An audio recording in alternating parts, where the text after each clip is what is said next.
Hello, welcome back.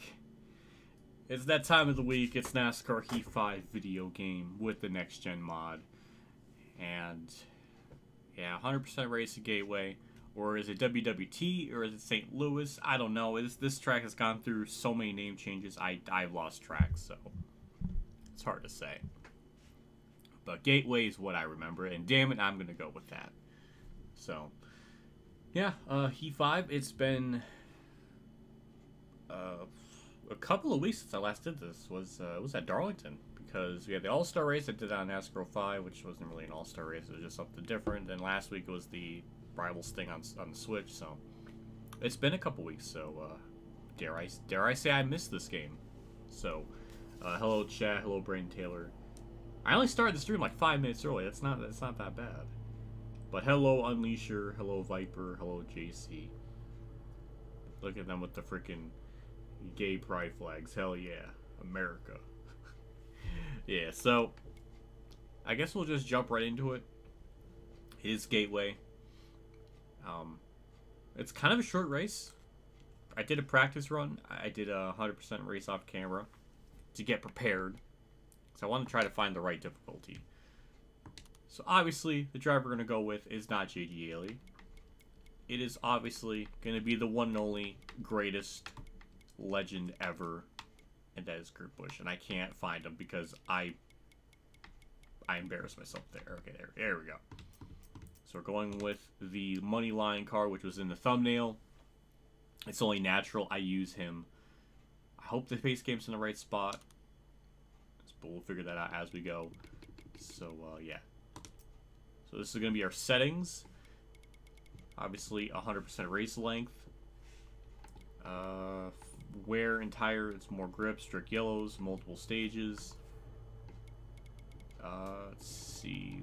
Narrow skill range. The only thing I changed is the tire wear effect for the AI. I have it to less. It seemed like if I had it on normal, it made them way too easy, enough to the point where if I do a full green flag run, I almost have a 15-second lead. So part of that's because of lap traffic, part of that's because of tire wear. So I think less effect will balance that out pretty well, and we should have a relatively competitive race. The last thing I want is a dull, boring race. So JC can be in his race review being like, hold on, I gotta get my glasses out because he always wears his glasses because he's a nerd. That's the only reason, not for any other reason, just he's a nerd. He's like, that race was boring and nothing. It was very uneventful, so I'm gonna give it like a 2. But that's mediocre for my standards, because 2 is like average. Because my rating system's fucked. Okay. I'll stop. That's my one stream use of the glasses. So yeah, a lot's on the line here, because I don't want JC to give this a bad rating. Or he might review this at the end of his video and then stop at mid-sentence. Oh god, it's gonna bug the shit out of me. That's every week I watch those race reviews and I think something's wrong with the video. And then I come and then I look and it's like, oh, it's over. The video, honestly, the whole playlist would be really funny. If it's like he makes like a 2023 race review, like supercut, and it's just like one giant video that's like 6 hours long. That'd be kind of genius, because then as it transitions from one week to another, it's like continuing on the sentence. It's like one giant, massive conversation.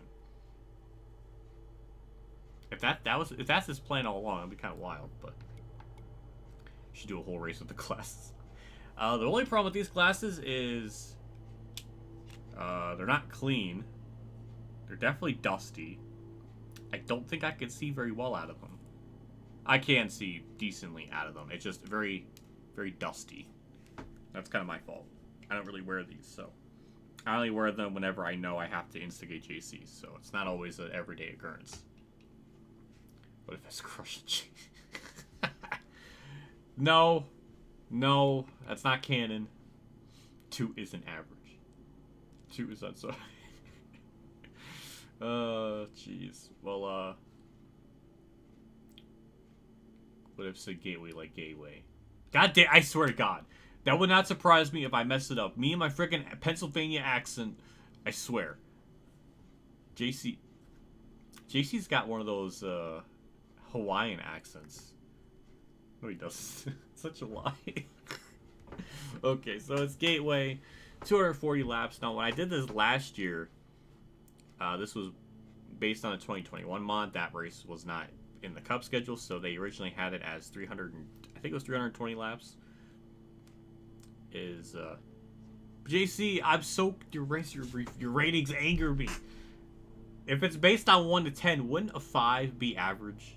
6 or 7 shouldn't be considered average. That is technically above average, unless we're going to be going like on average of like 14, out of a range of 14 or 13.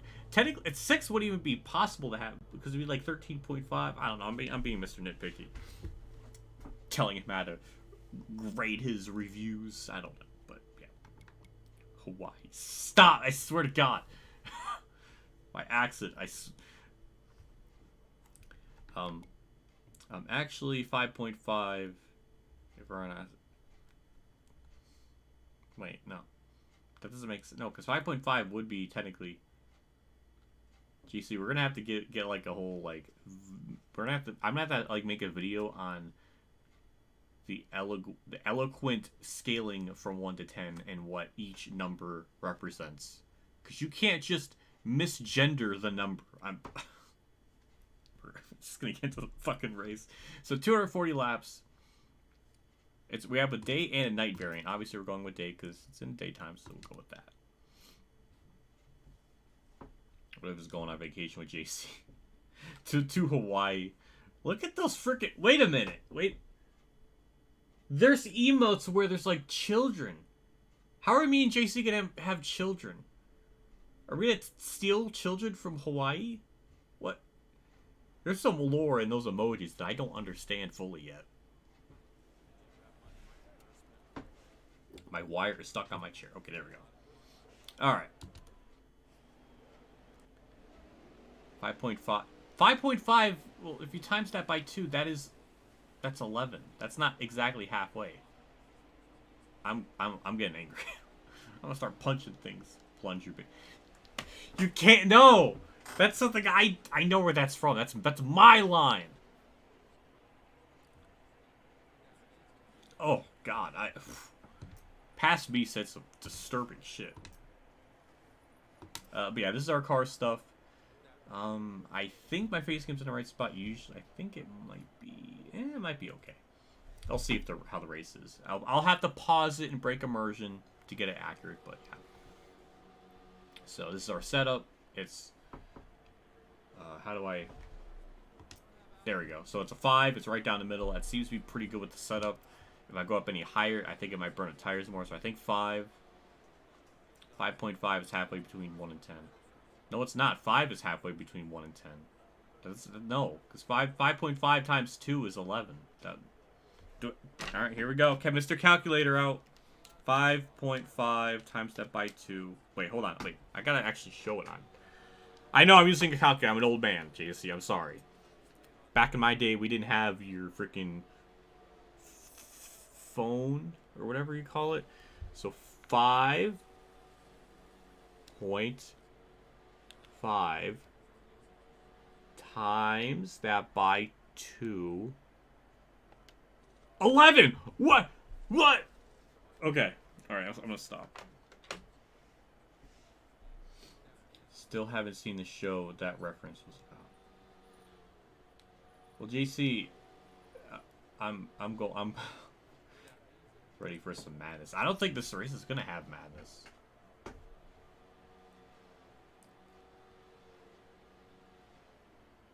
Add 1 and 10, but I don't rate races on a scale from 1 to 11.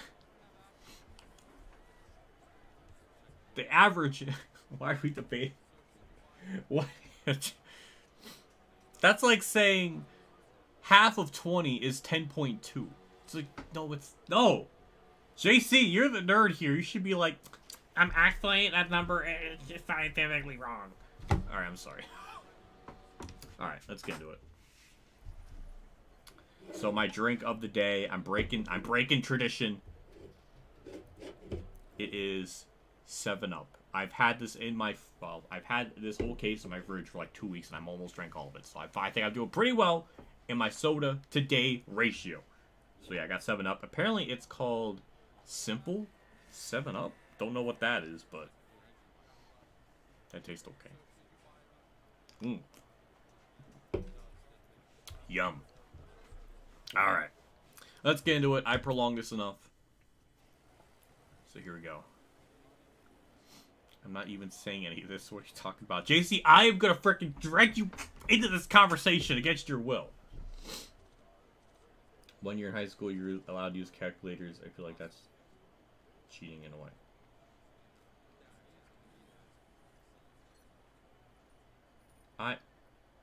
I am so... This is like debating the Inquisition of life. I don't even think I said that right. Yeah, let's get into it. I don't want to ramble. Kyle Larson's on pole. That's adorable. Actually, Kyle Busch on pole, so they had the wrong Kyle. Cody Ware's on fire. He might be... Yeah, his ass might be in jail, so I mean... It's accurate. Kyle Larson on pole. Alright. Hello, Sainik. Alright. Here we go. Green flag's out. The face cam can go up a little more. There we go. That's perfect. Alright. I almost had it right.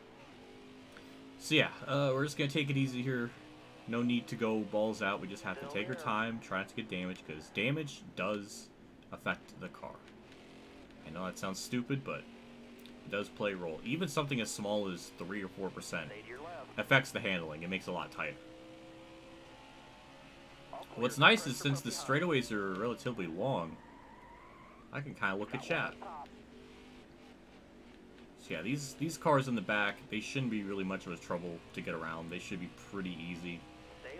And just like that, in one lap, we gained 8 spots just about. So it's really until we get about the top 15 is when things are going to start to ramp up. Also, we catch lap traffic apparently really quickly, in a span of under 20 laps sometimes, which is pretty insane for a track this just long.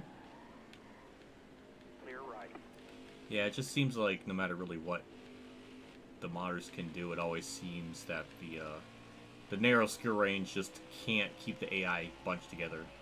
You probably can adjust their skill range, so maybe the difference between the fastest car and the slowest is a little bit smaller. At your bumper, clear high, clear high. Or the bottom half of this. 5 is not bottom half of the scale. That is where... Wouldn't 4.9 be the bottom of the scale, and 5 is the start of the second? I don't know.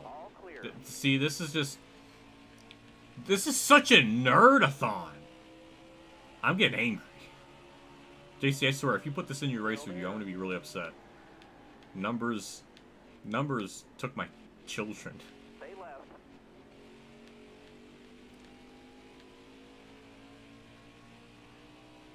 Count the number. Jesus, right?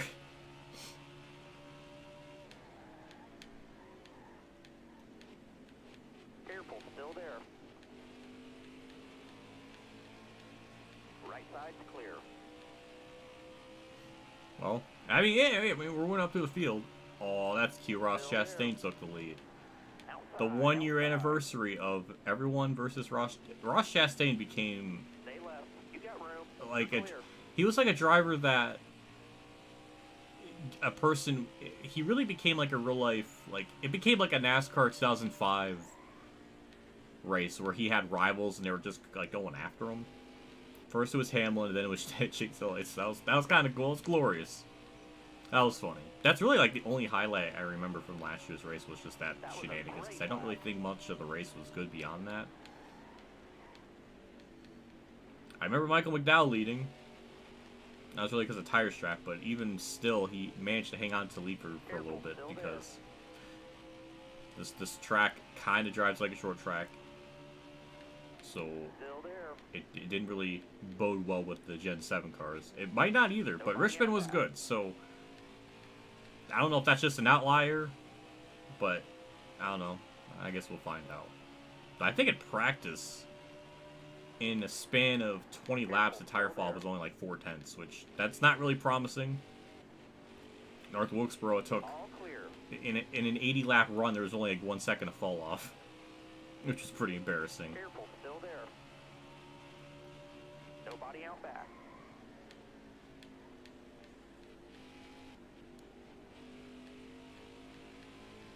Careful, still there. Yeah, we're just about to crack the top 10. We're up to 16th. Harvick's running subpar. Joe Logano took the lead. That's just gross. In all my practice races that I've done, Logano was nowhere near like this competitive, so that's interesting.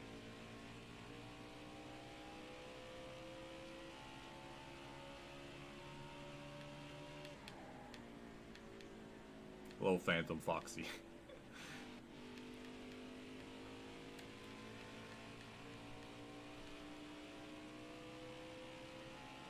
Well, we're pretty far back from leader 6.3. That's not the deficit I would like. So that's a bit of a scare.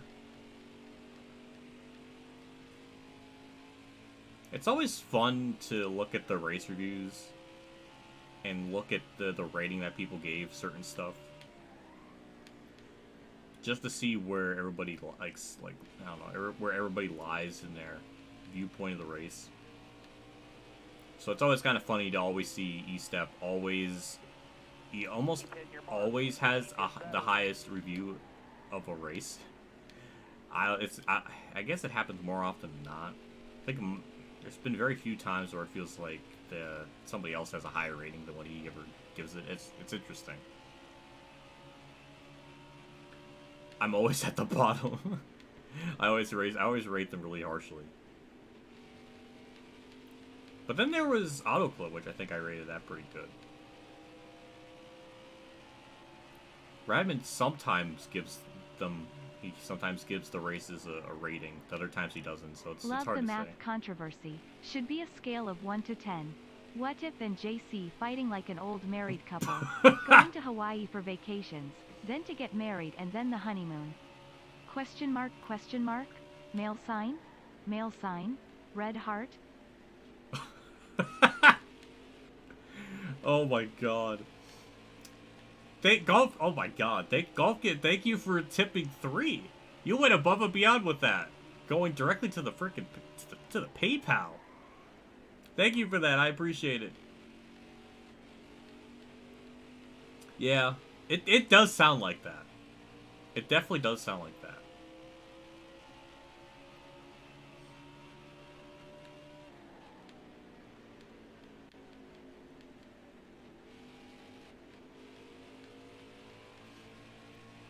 I never thought an opinion on numbers would be such a hot topic. But I guess it is. Cody Ware's 12th. He is outrunning Eric Jones. What? I mean, then the game said he's on fire. He really was on fire. That's... damn.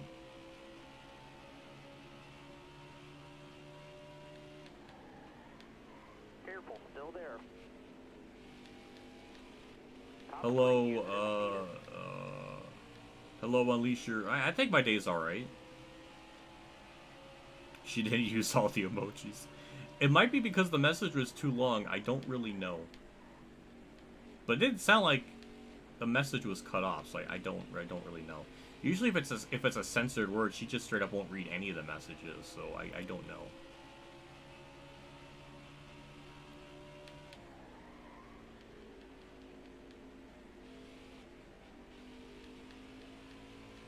So as you see in the track map, Logano is slowly catching lap traffic. We're sort of kind of maintaining the gap around 6.7 or 6.8. Oh, geez, silly. That was a bit of a send, but we'll dime in the corner. Get a nice exit off. Beautiful. P11. Dump Cody Ware. I don't want to bring out a yellow. I want to see this play out.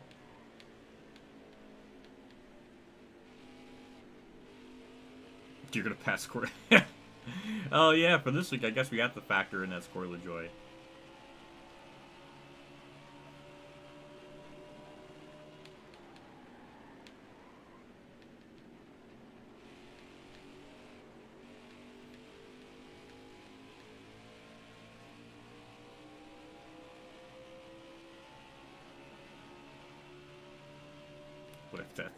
God damn it. Yeah, you're right. I didn't think that far ahead. That's true. Well, I guess, I mean, he's not running that bad. He's 12th. Though in qualifying, didn't he start, like, 30th? He's really not doing that 9 car any justice. Still there. I mean, shit. Josh Berry was able to do something in that car. How is Hocevar outrunning him in the set? I don't understand that. I didn't really have much expectations for how LaJoie would be in that car, but I didn't expect 30th. I expected 18th to 23rd. I don't know. It is weird not seeing the 18 car on track, especially after all these years. Especially since the 18 number was the first car Joe Gibbs used when you know, became a Cup owner and all that. That is strange. And the more I think about it, the more strange it is.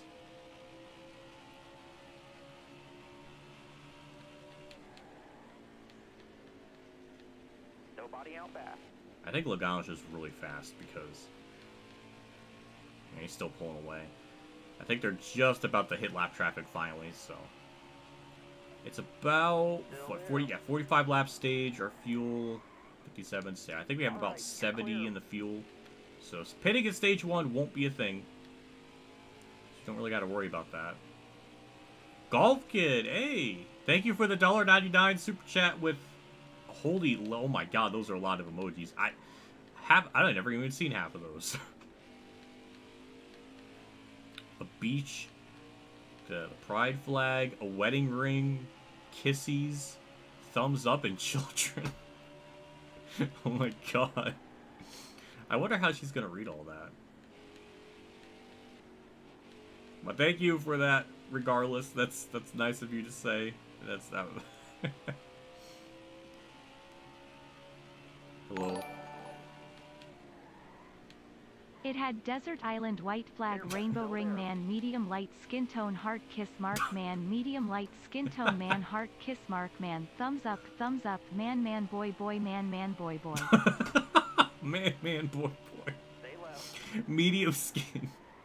I don't think I'm personally medium skin. I think I'm about as white and pasty as it could possibly be.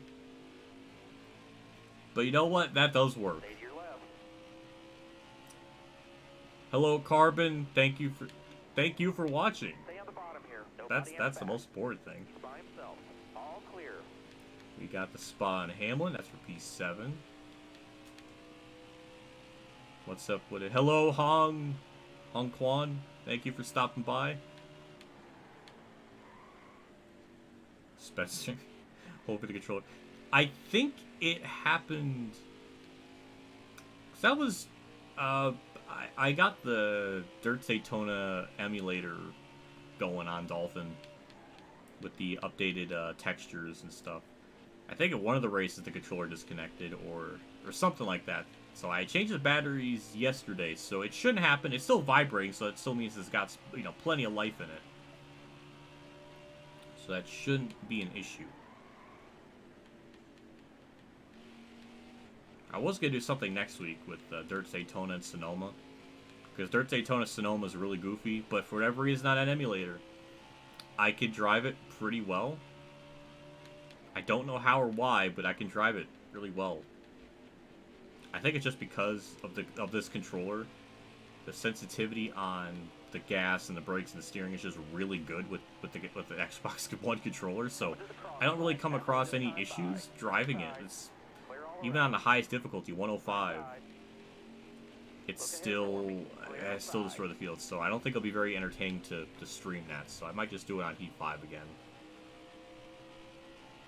which sucks because it doesn't have the proper configuration. Still there. I wish it still had it as an option, Clear all around. but it doesn't. So that aspect sucks. And we technically have it on Rivals, but the AI are so embarrassingly easy, it's not going to really provide any competition. So kind of just stuck here with Heat 5. So I guess those were a couple of ideas I was going to do with that, but it never really seemed to work out. You remember Tourette's? Oh my god, Tourette's guy is like classic internet humor. Still there. I remember All clear. Might have been 2008. When all the... No, because I think even before then there was a bunch of the compilation videos up. I watched those. Those were good times. 20 more laps, no mistake. Good times with those.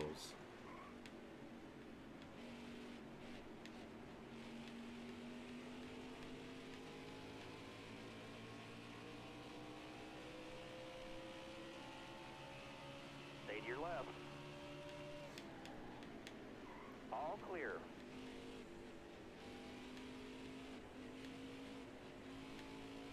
Speed U. Oh, okay. That works. Thank you for the clarification.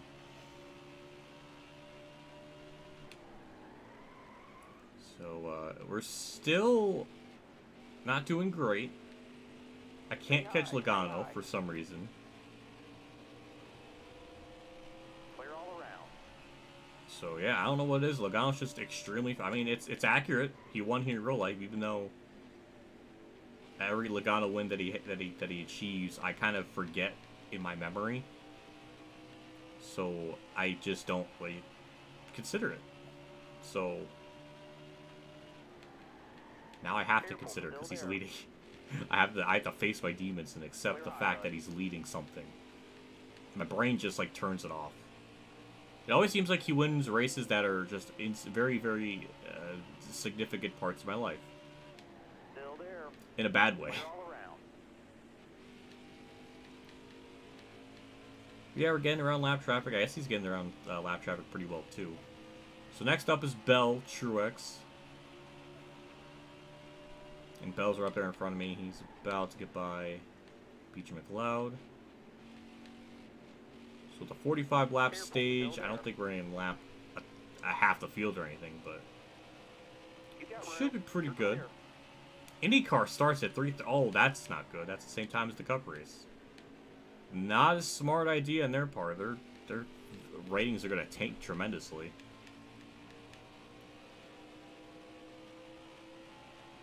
Maybe next... Actually, I have an idea for next year's stream with the Indy 500. I might do a stream playing the IndyCar 2005 games. I downloaded it on the emulator and was playing it. The game is extremely tough. Or at least at the Brickyard it is. Still there. I keep saying Brickyard. God, I'm using NASCAR terms. That's so disrespectful. Also, we're about to pass Bell for 6, so... Progress. I can't hit the curbs. The curbs make you float and bounce around, so I can't touch the curbs. We got the preferred lane here going in turn 1. Just a little bit of a send. A bit of a diamond. And we got the pass. Perfect. Just about to crack the top 5, 30 laps in. This race is going to go by pretty quick.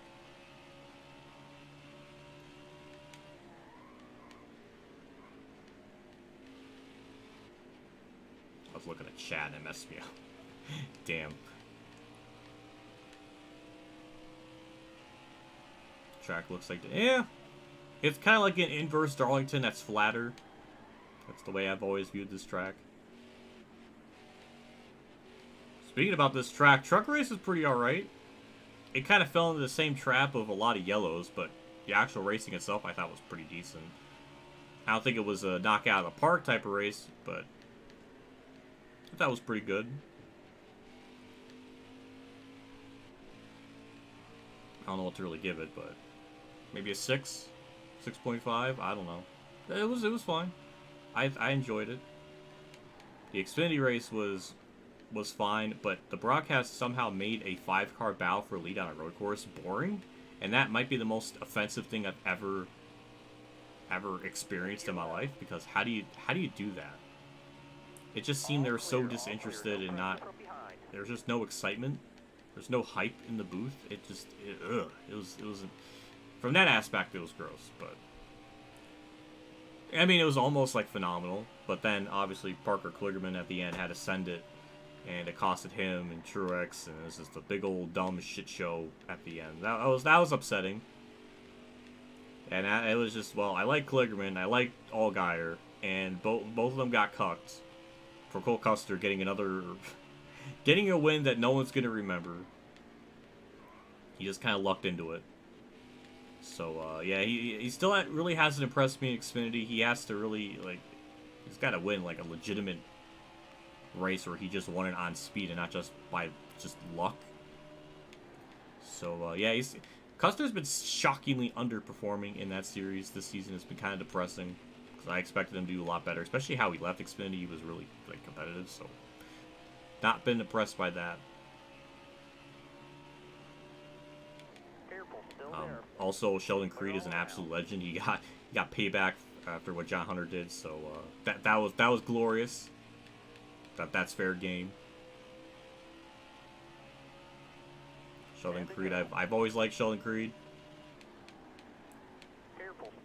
I think like half of that stems from just he looks like Hank Hill. And it's really funny. It's about as immature of a reasoning as I can, but the man drove in stadium trucks. The man knows how to wheel shit. Those stadium trucks are like the most entertaining things on the planet with the racing products. So the man was in that series, and that was fun. The man can drive. So, yeah.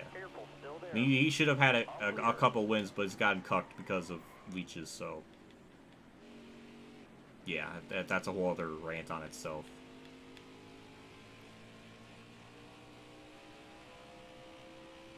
$16 or more winners for Cup before.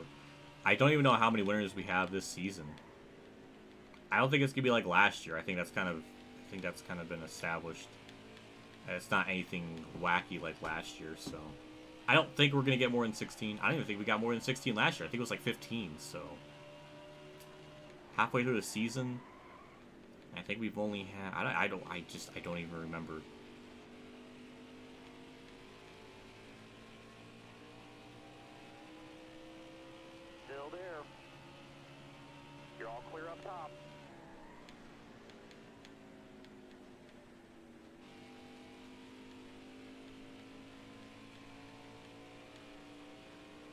Well, despite all of this, Logano has still maintained a 7-second lead on me.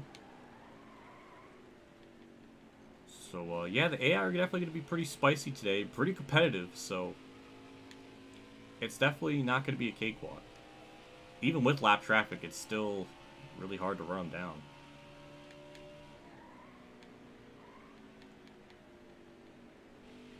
It's wild, because I think the car drives fine. So we have only about 11 races left in the regular season. 9 different winners, apparently, from what JC said. I don't think we're going to have more than 6. I mean, it might be close, but I don't think it's going to be more than 16. It might be 13 to 15, maybe. Which... well, then again, 15 is right at the end. So maybe 12 to 14. Stay right.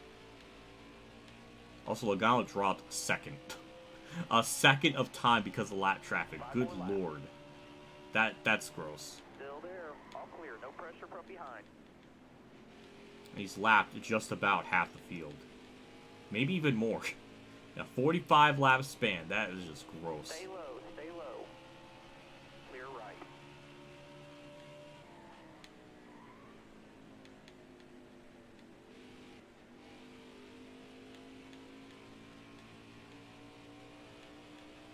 Oh, yeah, you're right. It was going to be 16 until Kurt.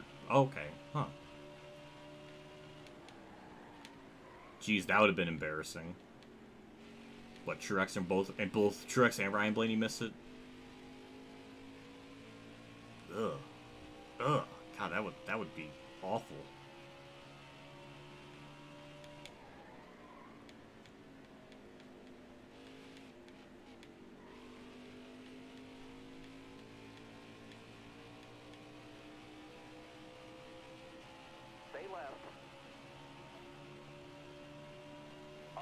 The AI spin. Yeah, they definitely spin. Some tracks, they just spin out more than others. This one, from whatever the reason, they don't really wreck too often. But this was always a thing in the Heat games, even when this track was first put in Heat 2 with the Truck Series. I remember the AI never really wrecked here, even back then, so that just seems to be a thing. Also, I do have it on an infrequent, so it doesn't happen too much because I like green flag runs. Stay to your left. 2 to go, driver. Look ahead for me. Clear outside.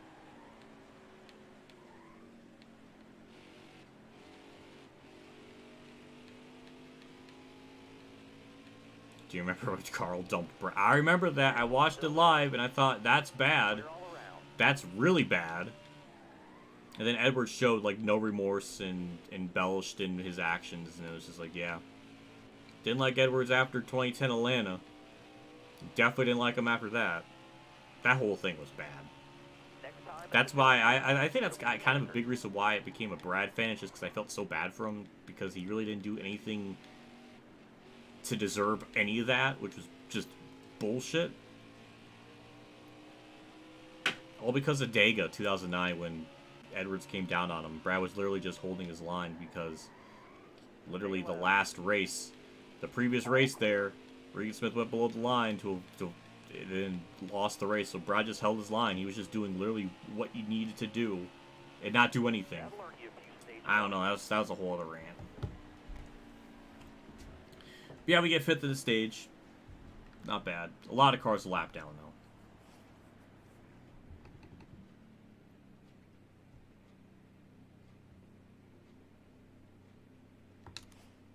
Let's see.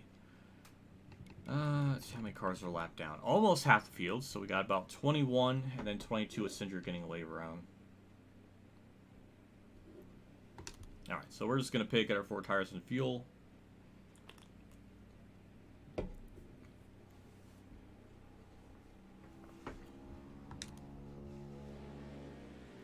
Why do my neighbors always have to drive by this house with loud shit? Coming to the green, driver. Be ready here. Anyways, stage 2. I think this is going to be twice as long. Yep, twice as long, 92 laps, so we will have to pit. That's a disgusting start, but I gained all these spots after we crossed the line, so it is legal. And yep, that's really going to be the only problem is just maintaining the gap. Because we're not going to be faster than Logano here. I think we're going to have to bank on lap traffic saving the day for us. Which that in and of itself almost takes about 20 laps for that to happen, so we can't lose too much ground to him.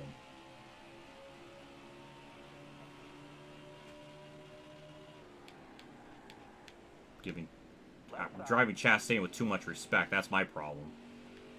There goes Larson. Yeah, it's gonna be tough. I don't know. I mean, I like it. It's a challenge. Couldn't really angle. It might be a decent angle off the corner. A little bit of a diamond. Oh, that's some contact. Oh, calm down. Calm down.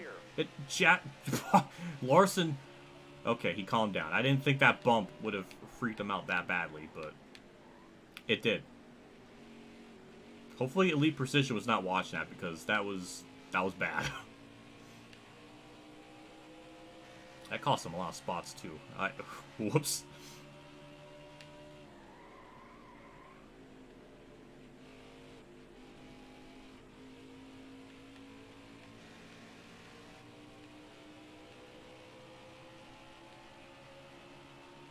That was a better lap.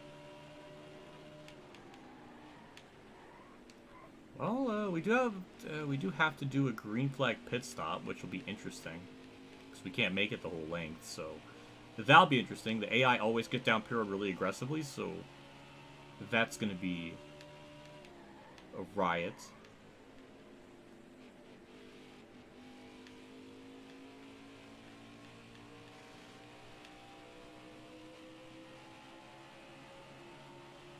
That was a great That's lap. my best lap of the race. That's something.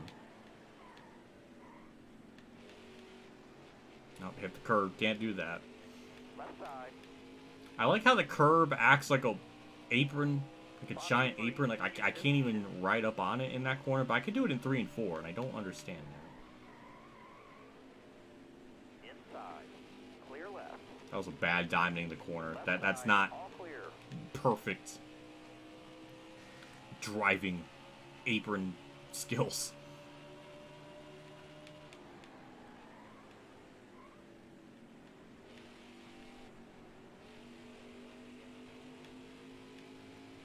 We're hanging on relatively well. Chastain's trying to go for the race lead. I think we're going to have more lead changes in this race, in this stream, than in real life. I don't know how many we've had up to this point. I think it might have been 2. We had Larson and Logano, so we've already had at least 1 green flag pass for a lead. Okay, maybe I'm hyping it up too much then. No, because then Chastain took lead at some point, so technically it's 2.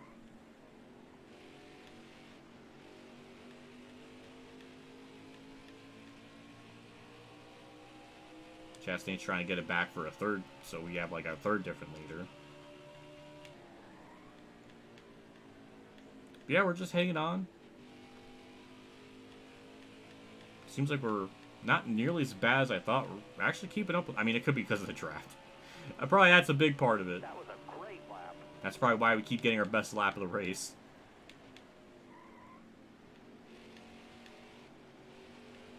The draft keeps pulling me along. Hey, Truex up in the top. Oh, no, he's 6, but yeah, good run for Truex.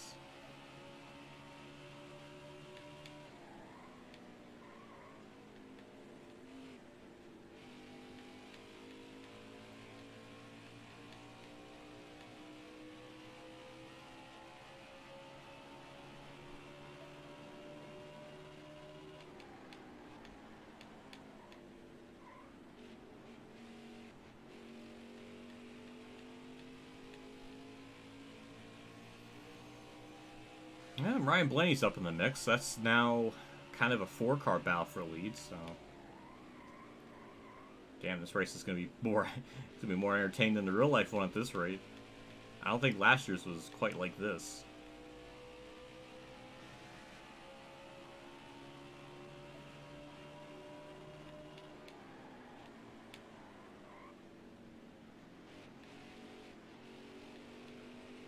There we go. That was a good run off the corner. That's how you do it. It's hard to do that.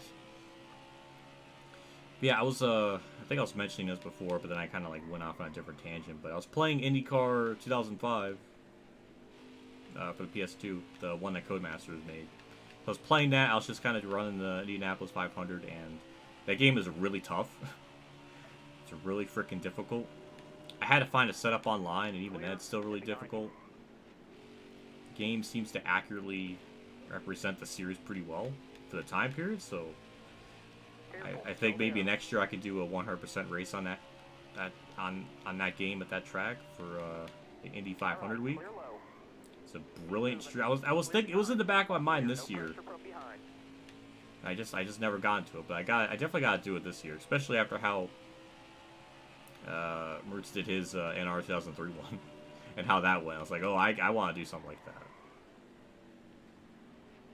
I have to try to do it on a Wednesday or something when he's not streaming, because I don't like to try to compete with him because it never works. It's a bad idea. So I have to try to do it the day before or something.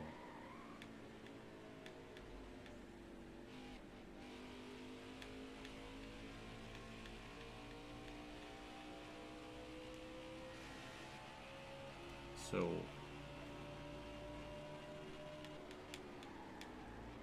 Still there. don't really know how I'm gonna get by Chastain. Clear left. He's really defending the bottom, and I can't really. I mean, it seems like the only way to get by him is if I have to send it in the corner. Kinda like this. Careful, still there. Yeah, I mean. Oh wait, hold on. Stuck the bomb a little bit. There we go. All right, now we just gotta nail turn 1. It's a whole process just to pass him, but we're finally there. Just have to nail turn 1. Just don't hit the apron. Curve, perfect. P2. Now we're gonna see if I can run down Logano. And Ryan Blaney's gonna make the spot up too. So ooh, good for him.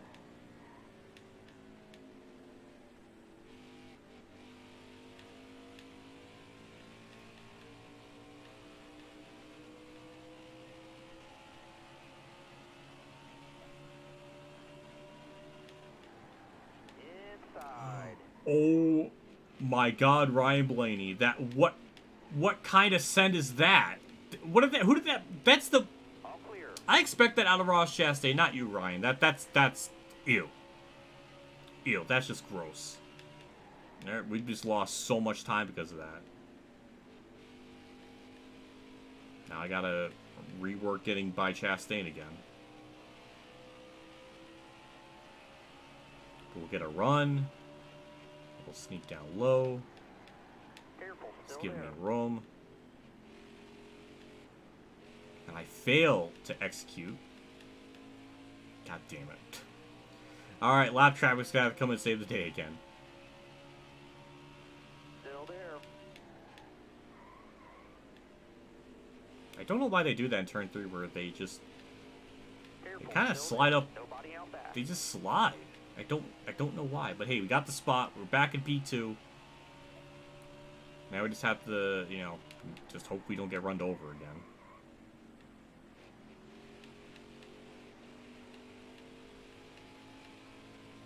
I really wish I could be able to. It's gonna be hard to gauge on how if I was faster than Logano because he's gonna be catching lap traffic soon. So it just seemed like we're kind of just maintaining the pace. We're just it seemed like we're pretty even. So I don't know. I gained a 10th there, so I don't know. Maybe we could do something.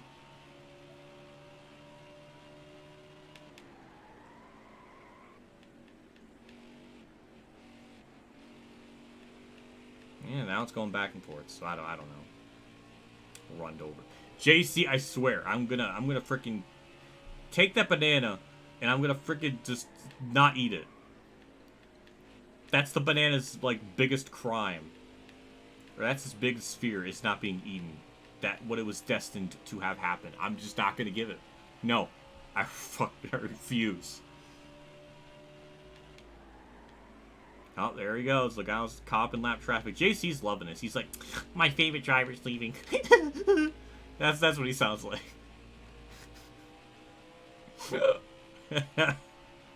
Oh, God.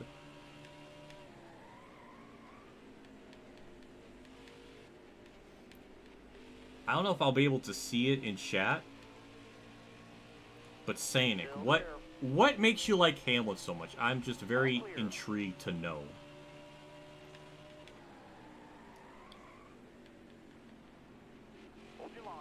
Because I'm very neutral on Hamlin. Sometimes I like him, sometimes I don't. Right side's clear. And I wonder if other people just really like Hamlin because I don't know, he's just sometimes he has pretty good takes. Stay left. I mean, it seems like more often than not, I like Denny Hamlin Twitter more. It always seems like he has better takes on Twitter.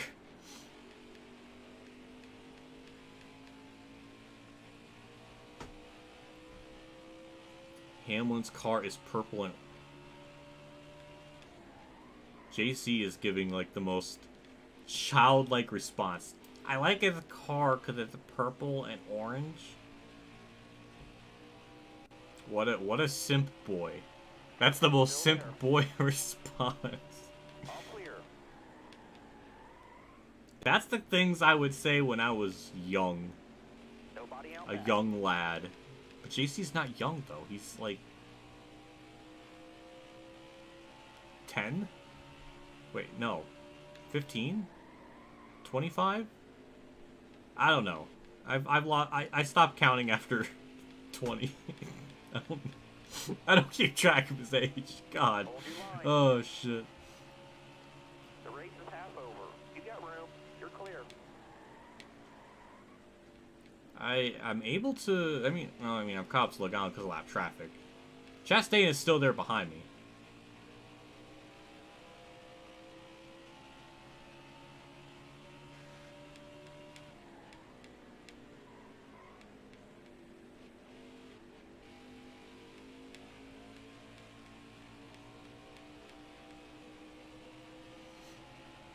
Hot Wheels car was good. I like how the sad thing is there was one race where Kyle Petty could have won in that car. It was Dover of '97, which I think was really his last great race.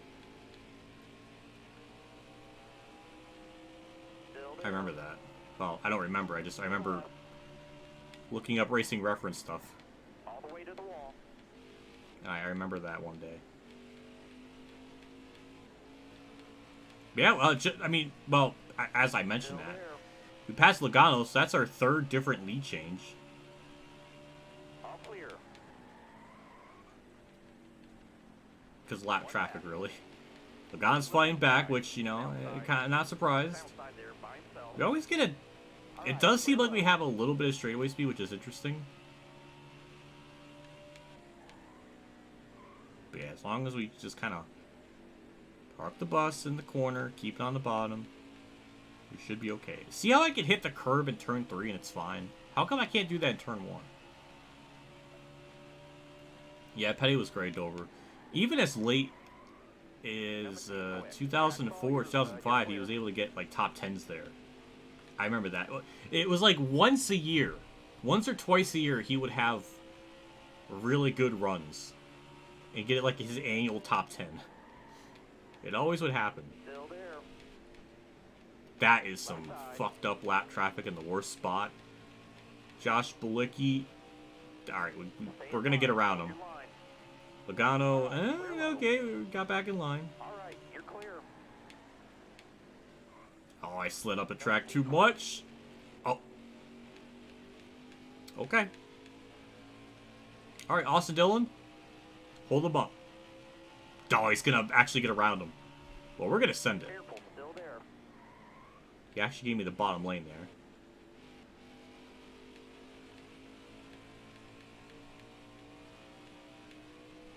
Careful, still there. No, I don't want to have a fourth lead change. No, I kept it at the line.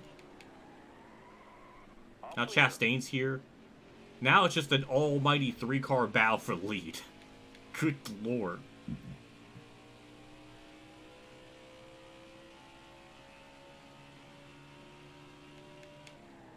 No, if I've learned anything with the Heat games, don't be on the gas while you're on the curbs, because, I mean, it almost always spins you out. I've had that issue in so many career modes. I remember that happening in Heat 5, Heat 4, and Heat 3, and all that other stuff, so... I've had a lot of bad experiences with those curbs in turn 3. I guess 3 and 4. I don't want that to be a thing again. Also, Chastain took over second. Good for him. Almirola's 5th? What? Oh yeah, once in a while Almirola would just, like in real life, just randomly have an amazing race. Okay. I don't understand that, but okay, good for him. Still there. Clear all around. Stuart Haas will be very interesting in 2024. Harvick is carrying that team on a level I don't think I've ever seen. Because even Hendrick at its worst, this is maybe 2018, they weren't running sub-20th. Like, good lord, that qualifying thing was just gross. You got Harvick starting 4th, and it's like 20th, 25th, and 29th or something. It's like, good lord. Still there. I don't know how... You're all clear. 2024 is going to be very interesting in how that's going to go. Even if they bring in someone like Josh Berry, Harvick is just, like, I don't know, just a legendary generational talent. And even he... I mean, that's what it takes for someone to get something out of that equipment. I mean, I don't think Josh Berry is just on that level. So Stuart Haas is going to be very interesting in 24 just to see how bad it gets, unless I'm proven wrong.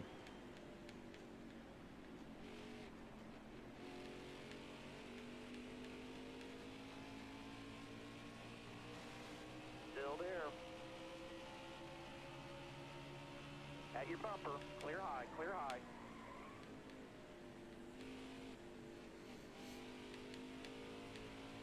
I had a wild dream where, like, a family member passed away and they inherited us, like, a car.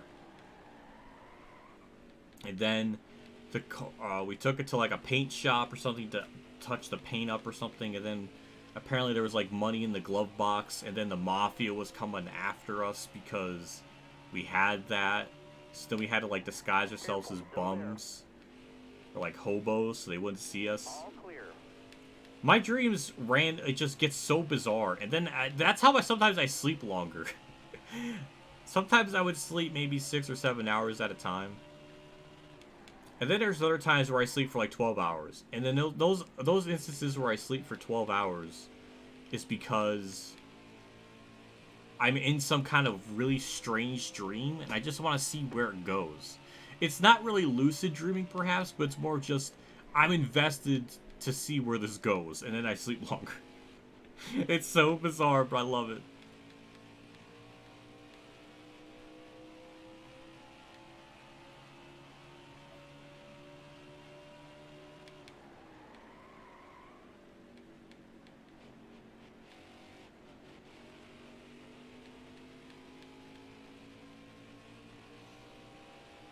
Careful, still there.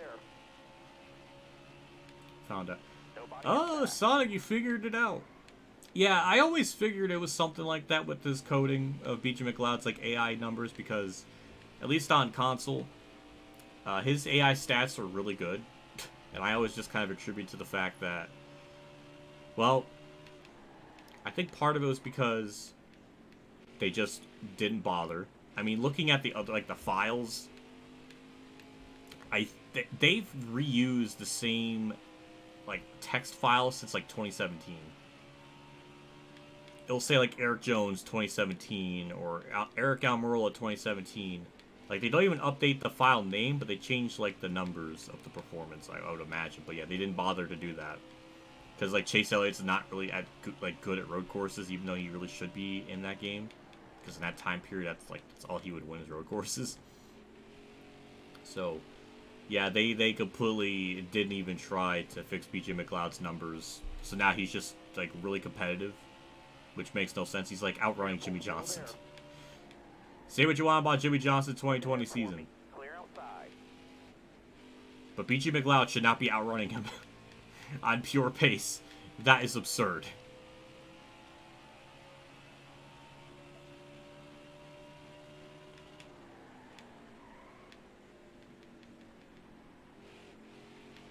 Shock! I can't pull away from Logano. He's just right there.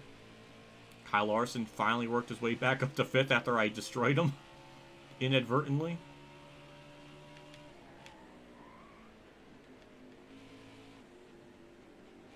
We're getting pretty close, lapping the whole field.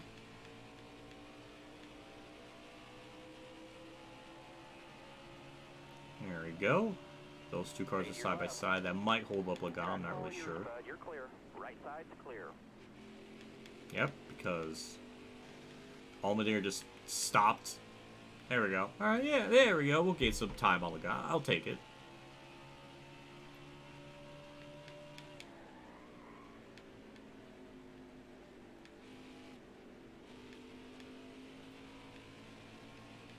So this has been both very relaxing and very stressful at the same time, because we're leading, but the gap isn't very crazy to the point where I can just truly relax.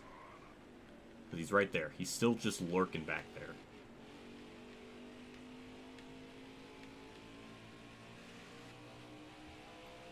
He's gonna get he's getting held up by more lap traffic. Or just a little bit past halfway on a fuel run. So we got another 33 or some odd laps to go before we have to pit. Stenhouse is having... You know what? I memed on Stenhouse for winning the 500, but you know what? At least he's running like top 16 in points, so even if he didn't win the 500, he still would actually, I think, still be in it regardless. So he's not technically wasting a spot like I was perceiving it to be, so good for him. If you're going to win the 500, at least be top 16 in points, so you actually kind of just... Or, I guess if you win a race, you better be top 16 in points, so you're not just like taking up a spot for someone else.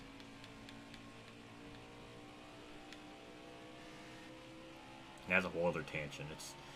It's insulting that someone like Austin Dillon can just win a meme race, and that just puts him ahead of Truex, who was running top 5 in points. Now it's like, I don't know how to word it. We've gone so far in the other direction for wins meaning everything. And now it's literally that. Wins mean more than consistency, really. And I don't know why that was even a thing. It just reward more points for wins, which I don't know when they. I think they started doing that in 2005. They made wins be like an extra 5 or 10 points. Just that was it. That's all you need to do. But it shouldn't be just a winning you're in is just a bad, flawed thing. It was always stupid.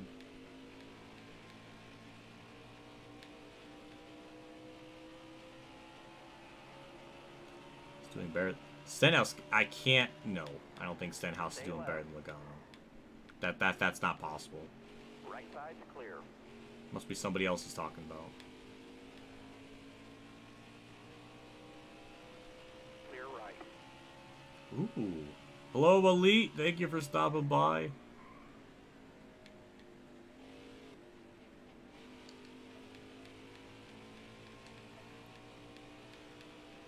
Let's do it. Did you end up buying a 2017? No, I didn't. I just can't afford to be spending that kind of money on stuff. The only two things I gotten were the 2022 Kansas car and then 2004 championship car. I really just can't afford to be spending $150 to $200 on the car. I'm really not in that position unless literally someone just gifts it to me, but I don't want anyone to actually go through with it, but that's like the only way I'll actually own the car is through some kind of circumstance like that. Why'd Chad do this good friendly? Well, I guess it was just because of part of it was funny. I've never really seen him get into a bad string of luck like that many times in a row. Still there. And his reactions were quite funny. So I just thought it was worth Still there. the compilation. At your bumper. Clear high. Clear But I asked him if it was okay if I could make a compilation. He said he was fine, so I went through with it. Logano had Stenhouse is ahead of Logano. Oh my god, that just doesn't even sound right, but I guess it makes sense. That is just... I didn't know Logano was having that much of a subpar year. It's kind of funny. I kind of like that though. That's funny.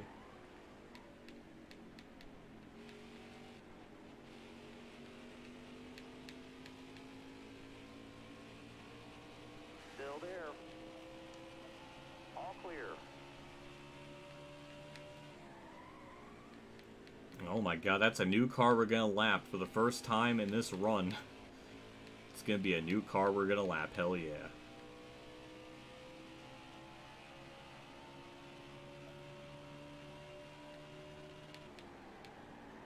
Careful. Still there.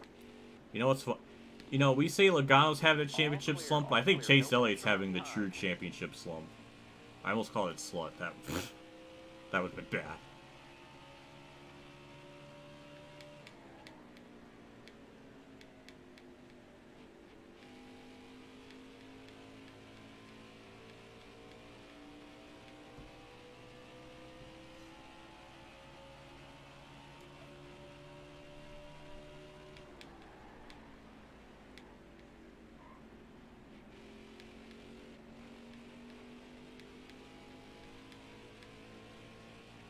Logano hasn't done a stupid moment. It's definitely gonna happen. It's definitely gonna happen. So it Careful. Still there.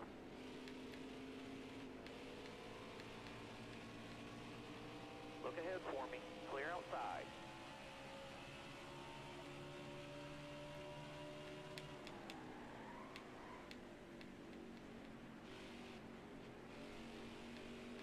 I want championship slap. Oh shit! I don't even. Oh my god! I can't even I can imagine the logistics of that, but then I kind of don't want to imagine it.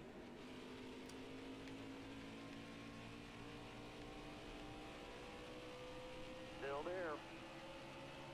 Bowman's All 19th. clear. No pressure from behind.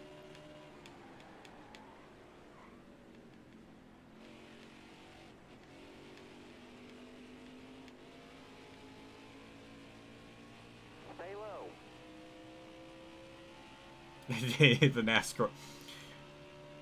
It is funny. Still there. All clear. No pressure from behind. I never imagined NASCAR 9 to bring me so much misery in the way that it has. Because most of it I kind of expected. But holy Christ almighty, the pit stops. I guess they just mentally destroyed me. And just how bad it is. And how formulaic it is. Where I just start pole, I lead, I always lose spots on pit road, and that's just lame.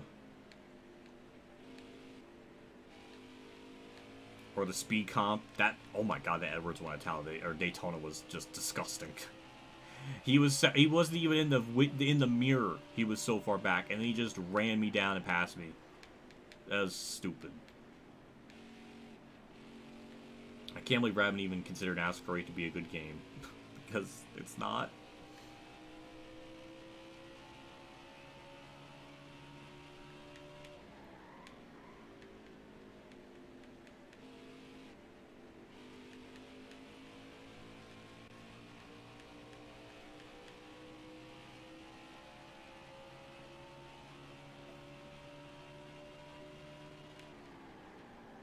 That's going to be another car lap down, so we've already officially lapped half the field. Nobody out back. Look, I was about second half back, so it does seem like, I don't know, maybe lap traffic's affecting them, but...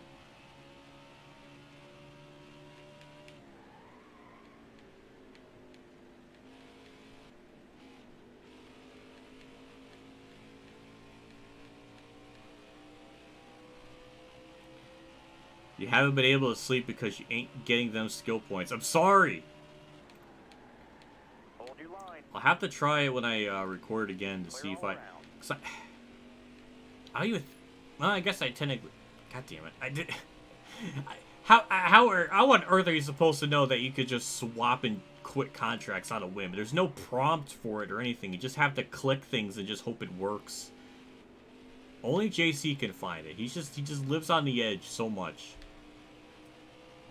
I'll have to try it when I play the game again. And see if that works for me too. And then I can get a front running thing. Nobody out back. Which I'm pretty sure there is a contract for that. Or that's available, and I can get that and do better. But there is no way I am getting 13,000 points in a 6-race span. That's not going to happen. I will have to indulge in off-camera what-ifing. Still there. All clear.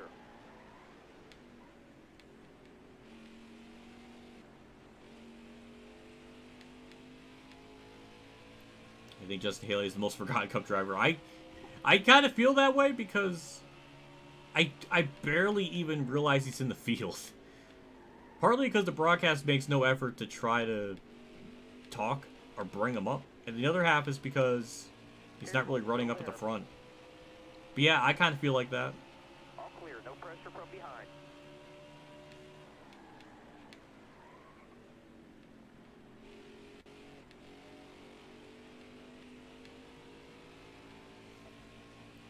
Yeah, about 17 laps in the field, 22 on the right. Yeah, the right, yeah, I mean, the tires aren't completely even with the wear, but it's not egregious. I mean, 5% isn't the end of the world.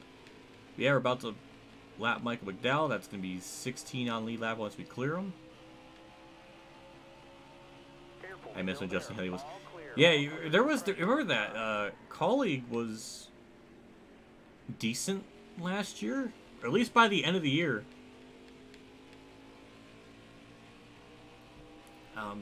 It seemed like they were pretty good. I mean, I remember Allmendinger was actually like running top 10. Same with Petty GMS. It seemed like they were getting their stuff together. And then this year, just, I don't know. Well, I mean, more so with Petty GMS. Not Petty GMS. Legacy Motor Club? Legacy Motor Camp? I don't know what it's called, but... Might as well be called Legacy Motor... Flub. I don't know. Man, they've fallen. I mean, Eric Jones is just now wasting his career at that facility, unless next year is just that much, like, radically different. It's sad. It's sad to watch him struggle. Because he's so under... He's not that bad. He wasn't even that bad at Gibbs. It's just that Gibbs was really, really resilient on... You have to win. Which, I mean... Sort of true.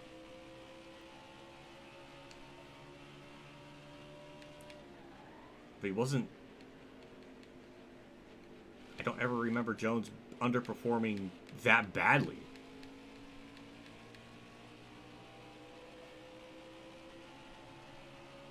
Legacy Motor Cup. That's a good one. I like that.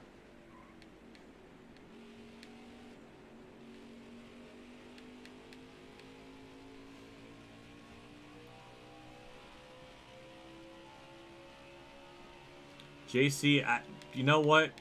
Hopefully you get some skill points for that type of public damage. Because that's the only positive I could see out of that situation.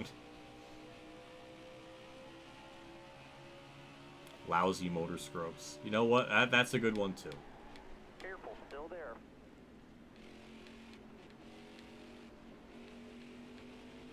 That's a lot of lap cars all in under a blanket. I think Bubba's just holding up all of them.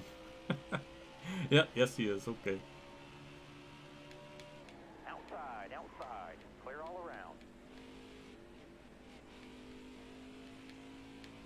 Now we're starting to pull away from the guy. I think a lot of that's because of lap traffic, but Watch those tires. gotta remember too, we have to go down pit road just like the AI, so I know we're gonna lose time. Or at least we should, because they always get down there way faster, so we're building a buffer before that pit cycle begins. So it's 3 seconds now, 4 seconds now. But that could be all gone during the cycle, so All the way to the wall. it's really important to build this gap just in case. Clear all around.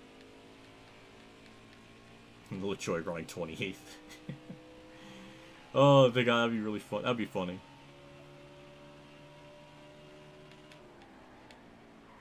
Tires are getting bald. He looks lost. Do you know what's funny? Travis Pastrana still has more points than Jimmy. Pastrana has 26 points. Jimmy, I think, has 12. Travis Pastrana in one race still has more points than Jimmy in 3 races. That is just... That's how low it's gone. I mean, Jimmy is just embarrassing himself. I mean, he embarrassed himself in IndyCar. And I think on Twitter, Jimmy seemed like he was more...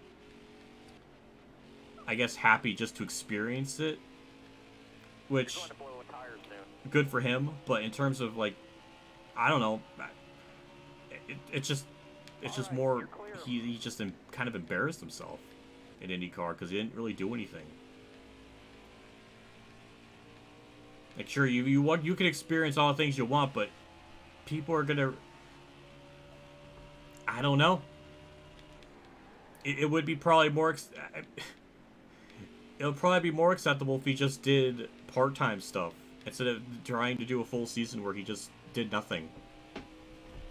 An equipment that was capable of winning. Yeah, I don't know. I don't get it. Jimmy's kind of You've gotta take care of the delusional. only thing connecting you to the I think he's lost the plot.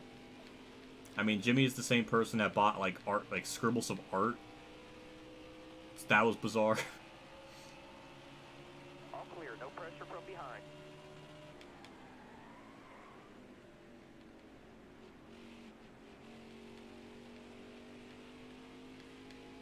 You don't feel bad for him.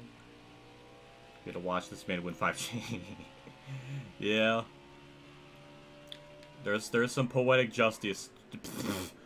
Poetic justice and all that. Gotta take care of the rubber. It's the only thing connecting you to the road. Part of me always wanted to make a Clear up top. Jimmy Johnson video calling him overrated. Because there's a lot of interesting talking points to be had with it. He basically kind of exploited the system and not really tried. Like, but by the time we got to like to the end of the regular series season, he he and his team are just like purposely trying different things and then just sucking because at that point he was well above the cut line to make it, so they could afford to just kind of do whatever. So it kind of exploited the system in that way, so it really wasn't running 100% every week. I think 3 of the 7 championships were like earned. Really 2006, 9, and 13. The other ones weren't. And I think he's a bit overblown. I don't think he's as good as people think. He's kind of in the same... Almost wrecked there. He's kind of in the same vein as someone like Darrell Waltrip or Cale Yarborough. Sort of like in that sphere. I certainly don't think he's the absolute greatest driver of all time. I think that probably goes to more Jeff Gordon or Earnhardt.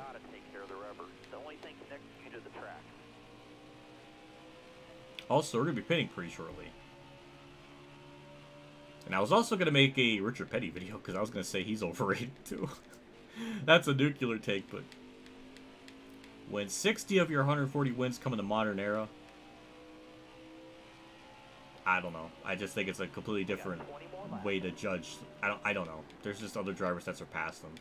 Dare I say, Kevin Harvick's better than Richard Petty. That may sound blasphemous, but they both have... Oh, God. They both... Kyle, you do what you want.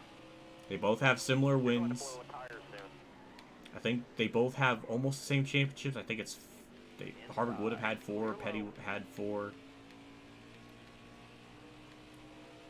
But in a 20-year span, I think Harvick...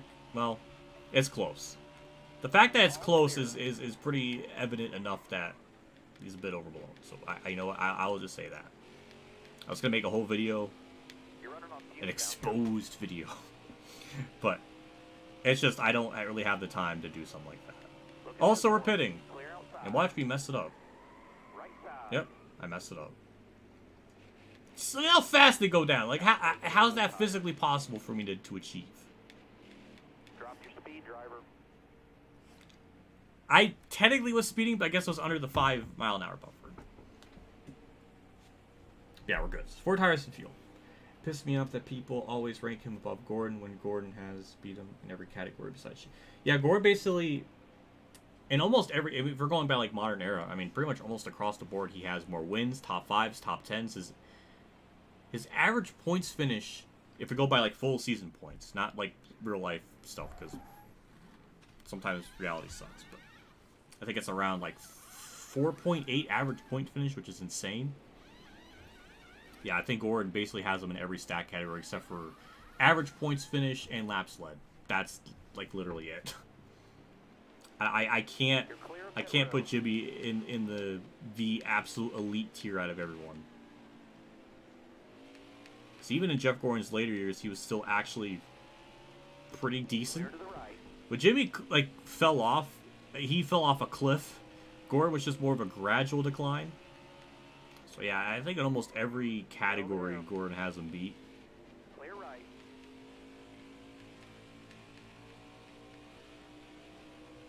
Kyle Petty to Richard.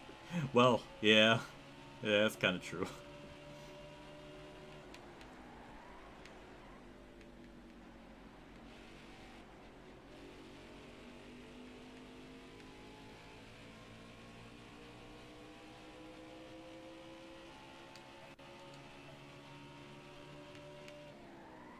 Well, everything cycled through, and somehow, someway, we gained time.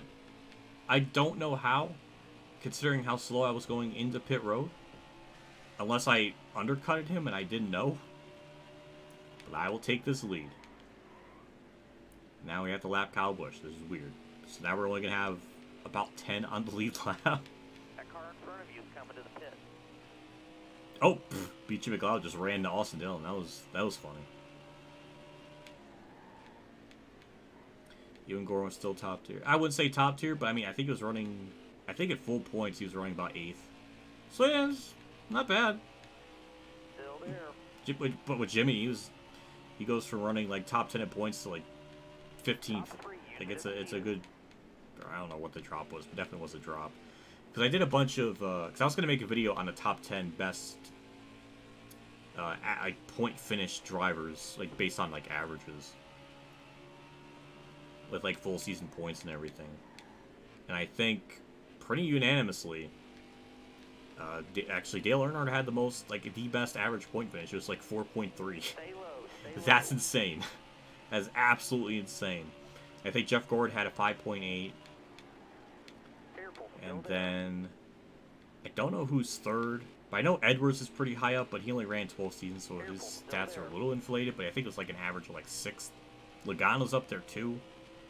Track Same with follow, you're- Hamlin. You're clear. Mark Martin's up there too somewhere. Tony Stewart's up there as well. Jimmy Johnson's up there. I think he might be 5th. I think his might be 6 or 6 point something. But yeah, even that down to average point finishes. Like if you had to pick a driver that you know would be consistent, Earnhardt would be one of them. That average finish is just ridiculous. And that's in that's 22 year span. A 22 year span, and that's your average. That is insane. Jimmy Johnson's in an 18 year span dropped harder. I don't know. Just it's an interesting when you look at someone's career and you see the decline. Other drivers have differing levels of decline. You have like someone like Earnhardt who never really dropped below 10th in points, hardly ever, except for twice. I think Gordon was the same as well, like twice. Jimmy's was pretty much, he was top 10 in points for his entire career, except for the last 3 years. Careful, still there. Like, that's interesting. Like Jimmy was good for a really long time, and then it just fell apart. That's interesting. Mark Martin was always kind of like that, always really consistent. Ricky Rudd's up there too. Terry Labonte's up there as well, but the latter half of his career kind of declined. So it's an interesting talking point to talk about their average point finishes and how that all kind of stems. Still there. All right, clear low.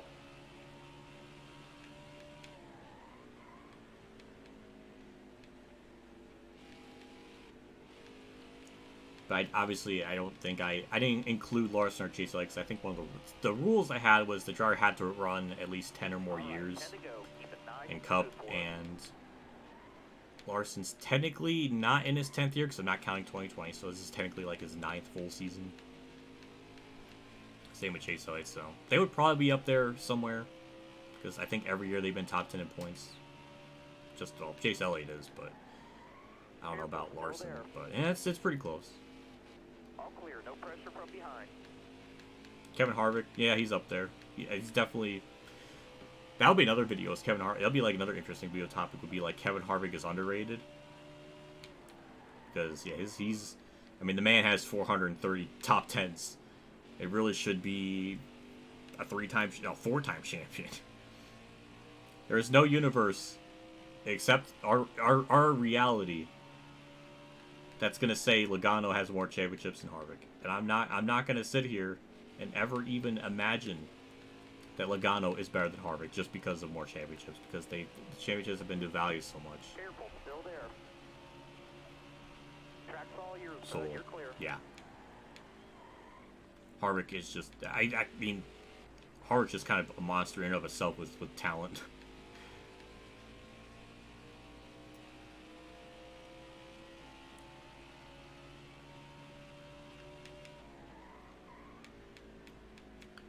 Well, Larson keeps going at the pace he's going. He's easily going to get around like 40 to 60 wins. Though there are some rumblings that he wants to go to World of Outlaws before he's 40. Don't know what that means, but it could mean Kyle Larson could retire as early as 39, which means he's only got 9 years left.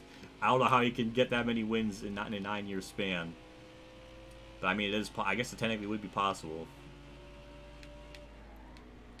Kyle Larson could pull a Tony Stewart and retire kind of early. Because Tony Stewart retired only his 17th year in Cup, so it could happen.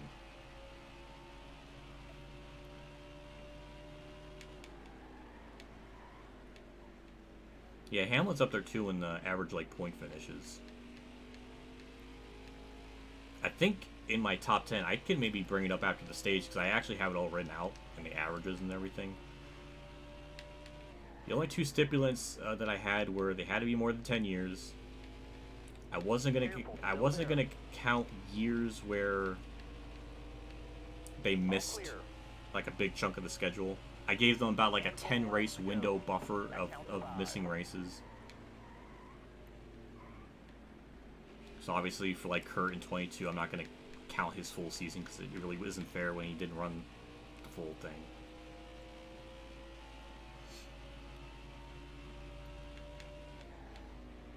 And they also had to run more than 10 years in Cup, so and also had to be full points. So you had to look at Racing Reference to find like full points, season points, because I think that's a more accurate way of telling you where people run. It's almost every year it's different, and certain people that ran better, like Jamie McMurray, missed the chase in 2010, but actually had an amazing 10 race stretch and actually worked his way up to about 6th in the standings. That's just like one example. There's many of them. Like 2006, Tony Stewart, he missed the chase, but ended up having a really good last 10 races and actually finished. Really should have finished better than 11th, but I don't know. I think a full season points is a little more accurate to actually determine the winner. Careful, still there. Look ahead for me. Clear outside.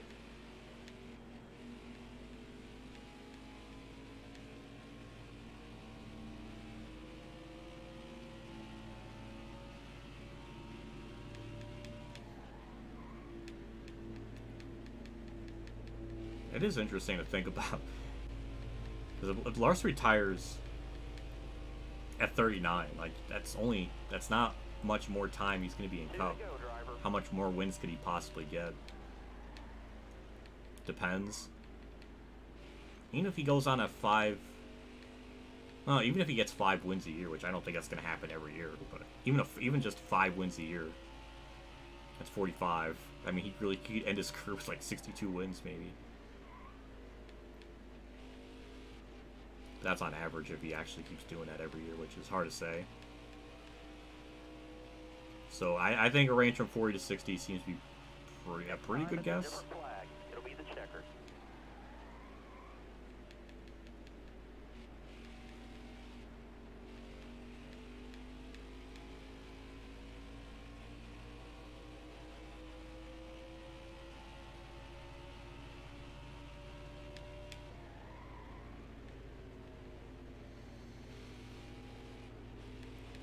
Well, that's we're gonna finally wrap up stage 2. Kind of pulled away there. Didn't expect it to be like that, but I'll take it. Lars is 20 seconds back. I just saw that. Good lord. So we lapped up to definitely 10th. Last person I saw was Kyle Busch. So I don't know. We flapped a lot of people. Putting in the GOAT conversation. Yeah, I think so too. Though there could be an argument that he might be the best active driver racing. There could be some argument for that. But not of all time. I remember Rad made a video in like 2020 saying Chase Elliott's the best driver in the field currently. It's like, no. Even looking from like stats in like the last 5 years when he was running, like he wasn't even the best year by year. He's like top 5 maybe, but definitely not the best. It's just he had his Hendrick bias cap on too strong. I remember that video. It was just funny to think, but it was like he wasn't going to be basing it on like subject. I don't know. It was just dumb because he wasn't basing it on facts. He was just basing it on feelings, which is stupid because when you're comparing stuff, you gotta base things on facts, just not on feelings.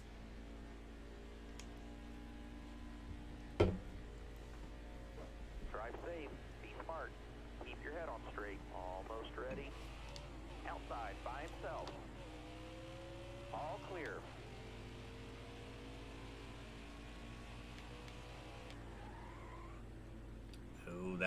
Oh, I slipped up.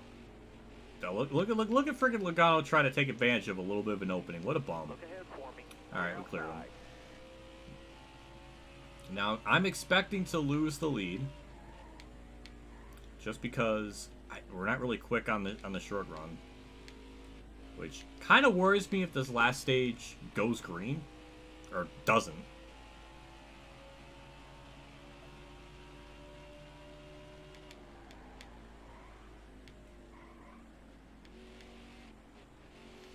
I probably could have put in this car on a 6 slider and tires still would have been pretty good. Maybe not. I don't know, but we're just gonna have to hang on, park the bus in turn 3.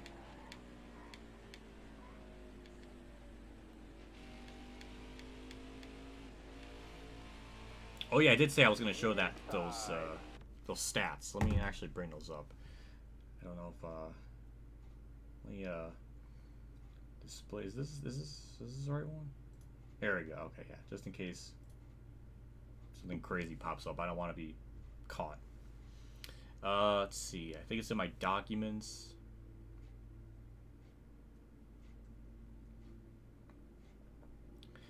Everywhere.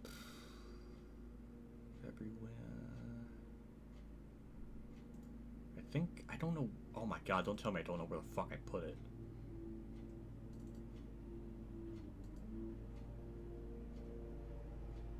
That's embarrassing. Oh, no, I found it. Okay, there we go. Do I have anything? Okay, okay. So, okay, let me bring this up again. Boom, there we go. So I already have this all written out. Like the script. It's not really the script, but like the average finish. So this is the 10 that I found going through a bunch of drivers. So 4.2 average finish with Dale Earnhardt, 5.3 with Jeff Gordon, 5.8 with Jimmy Johnson, 6.1 for Bobby Allison, 6.5 for Harvick, 7.33 for Edwards, 7.7 for Hamlin. So we go by full season. Like Stuff, 23rd points out of 7. Actually was 5th. Actually was 5th if we go by full season. So he actually wasn't too bad. 2018, even though he didn't win, he was still 11th, but really only 4 years where he was outside. Actually, technically 5, so that's kind of why he's 7.7. But yeah, 7.76 for Kyle Busch, 7.77 for Rusty Wallace, 8 for Mark Martin, 8.5 for Tony Stewart, 8.69 for Brad, 9.4, 1.4, 10.4. So I kind of have this all sort of situated. Look at Earnhardt's stats. This is just gross. 7th, 1st, 7th, 12th, 8th, 4th, 8th, 1st, 1st, 3rd, 2nd, 1st, 1st, then 12th, 1st, 1st, 2nd, 4th, 5th, 8th, 7th, 2nd. That's disgusting. That is disgusting average finish. And then when we look at Jimmy Johnson's, which it starts off pretty incredible. From 2002 all the way to 2016, all top 10 in points. Then 2017, 12th, 14th, 18th, and 17th, and that dropped them back to 5.8. But if he just had top 10s these last couple of years, his average point finish probably would have been the best out of everyone, probably. I don't know, it's hard to say, but like this stretch is just disgusting. If we go by like full points, 5th, 2nd, 3rd, 1st, 2nd, 1st, 2nd, 4th, 3rd, 1st. Like that's just one hell of a stretch. So yeah, kind of had these all like factored in.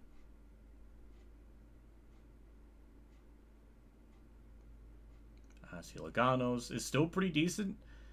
20. It didn't start off good, but once we got to 2013, 10th, 2nd, 11th, 4th, 3rd, 5th, 9th, 3rd. So yeah, clearly Logano is pretty decent, but I would not consider him a 2-time champion. Harvick's first in 2010, then 15 and 16, and so 6.5. Yeah.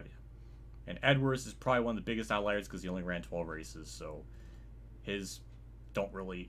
It's kind of a bit of an outlier because if he ran more, this number would be higher or lower. But in a 12-year span, that's not bad. I think Bobby Allison's is somewhat similar, but not quite because it's 16 years. But yeah, so that's I definitely did my homework. Dale Jr. I don't even think I have Dale Jr. on here. Oh, I do. He's like 11.11. Shockingly, in a weird stat, Dale Jr.'s average point finish is stronger than Kurt's. Kind of never imagined that, but I think... Well, I can't even say 2012 was the biggest outlier, because Dale Jr. had 2009 and 2010 were both awful. Really, Kurt just had, like... It's strange. I guess, maybe it's not too strange, because Dale Jr. had those couple years...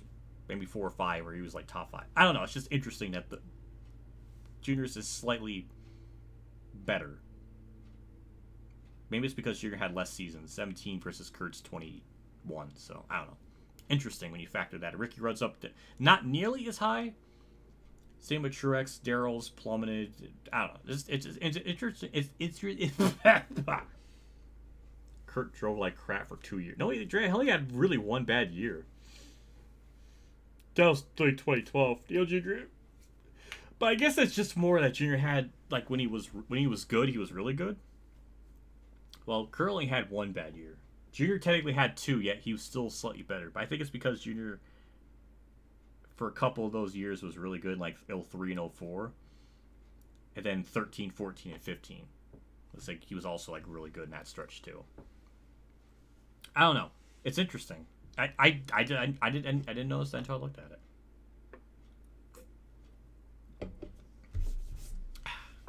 All right, clear low. But yeah, I wanted to show that because I didn't want to be like looking at I didn't want to be like just saying things I didn't have proof that I actually did do these things. The worst 5-year stretch. That's a good one. It's not a bad idea. Though I feel like it'll be, I guess it would have to be like fivefold. Okay, he did establish that. That would be interesting to find that out. Because I don't know who that would be. Furniture. Hold on. Furniture Row. You know what? Hold on. Let's bring up Furniture Row here. Kurt's 2013 year. 10th in points. That's not bad. That's not that bad. 2014. Okay, I forgot. Okay, Kurt had a hellacious 2014. Holy shit, I forgot about that. Okay, that could kind of explain why Junior is slightly ahead of him based on this. But yeah, because Dale Jr. Oh God, I forgot. There's a couple of those years. I'm surprised Junior's even ahead of him. Look at that. That 19th. He had. It's interesting how Junior's still ahead of him, but I think it's because there's a couple of really good years. Even in 2012, we missed those two races. Really should have got like 9th and 5th, 4th, then like 3rd, and I don't know. That's interesting. It's funny how I think it is just because I don't know. It's that's interesting because I think pretty much in terms of like top 5s, top 10s, I think Kurt has him beaten like all this categories in terms of wins, top 5s, top 10s, laps led, but not in point finishes. Interesting. What about Rusty? Rusty and Kyle are around like the 7, like average of like 7th place.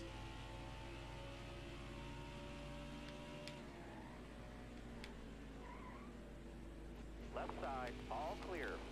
Thank you, Elite. I appreciate that. It is definitely an interesting video topic. Talk about a top 10 like best average like point finishes. I would have to talk about the rules that I stipulated, or like what the format was for how I like did it, because the two that I gave were they only had about a 10 race buffer of missing races, and it also had to be 10 seasons or more. And I only gave it like a 10 race buffer just because there are some seasons where drivers miss one. I mean, obviously 2015 Kurt missed I think 3 races because of the wife abuse allegations. Dale Jr. missed 2 races in 2012. Dale Earnhardt was another infamous one. He missed 4 races in 79 because of injury, but still managed to still get like a top 10 in points. So I felt bad, and especially like 2013 Hamlin. He did miss a couple of weeks, but I didn't want like an entire season to be completely negated because they missed 1 race or 3 or 5.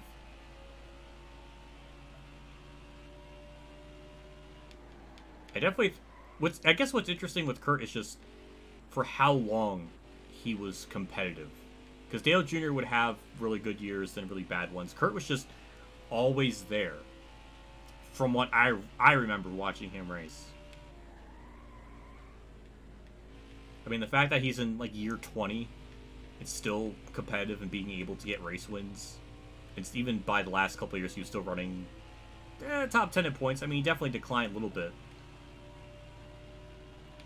But you have to kind of remember, too, Kurt was never in top equipment the last couple years. He was with Ganassi, but the fact he was able to get top 10 in points with that car is something McMurray really couldn't do. Yeah, it is pretty good. I still think Kurt is definitely better than Dale Jr. It's just funny how the numbers work.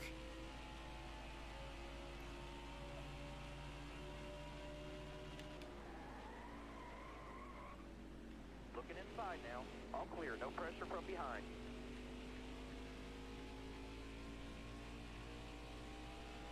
Dale Jr. is another interesting one. Had he not gotten the concussions, I probably would have fared a lot better in his career. I mean, considering he was already doing pretty good in the latter half of his career with multiple previous concussions, like probably would have done a lot better. He's a very interesting person to look at for their career, I think. Right side. Lookout is just casually up on my outside. I didn't even expect that. All clear. No pressure from behind. Hard from the outside. Outside. Clear right. I definitely thought Harvick could have raced into his 50s. I mean, he's still certainly competitive. There might be a lot more to it than what we think. He might be just fed up with where the sport's going. God damn it. That's why I need a script so I can talk. I think my tinfoil hat theory is that Harvick is just tired of NASCAR, or maybe tired of these cars.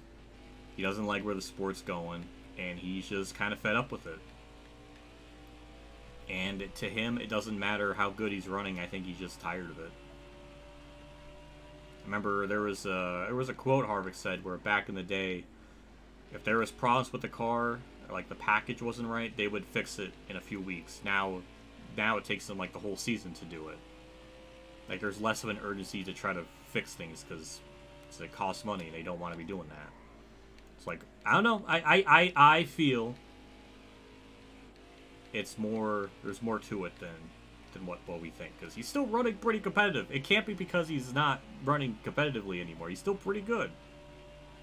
He was still pretty good last year. He's been pretty good his whole career, really. So it has to be something a lot more to it. Steve Park better than... You know what? Steve Park's potential might have been probably better than McMurray.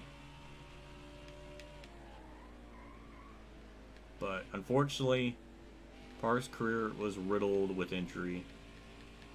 He is definitely the big... I would not consider Steve Park a bust. Considering all the injuries he had, a lot of that's out of his control. I would not put him on that scale. He's more of a definitive, like, bad luck driver than really anything.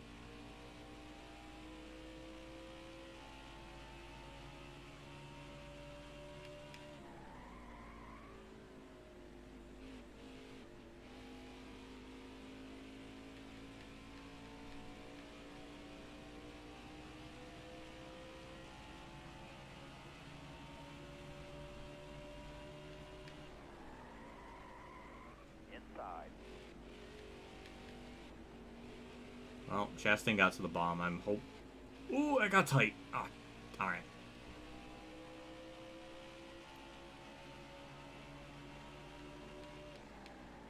Stay on the bottom here. Come and see quick. Clear low. This is probably better racing that we're gonna get in the real life Saint Gateway Lewis or whatever it's called.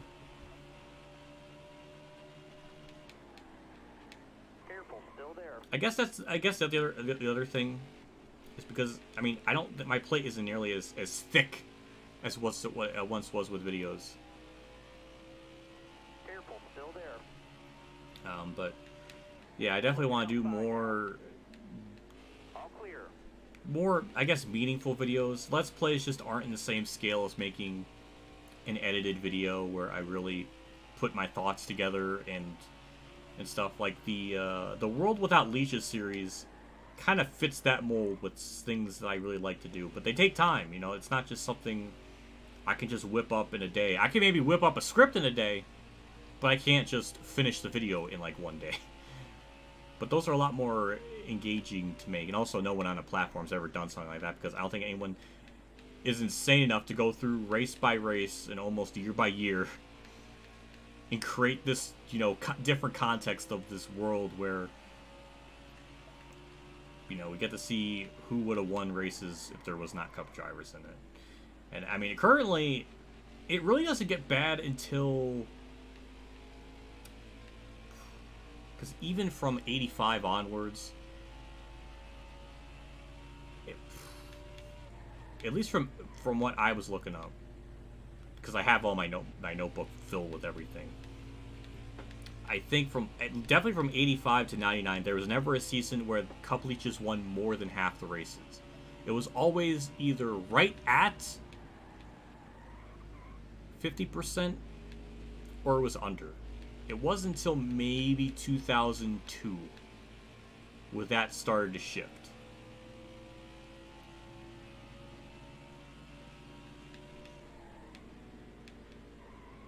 Maybe even, I definitely know in 2005 started getting bad. I know that much, but not sure when the first year where there was more that won. But Careful, still there. it's interesting. Clear right. Inside. All clear. You know what? I was thinking of that too. It could be. It just I guess my biggest problem is I don't know how to make thumbnails. I really suck at making thumbnails.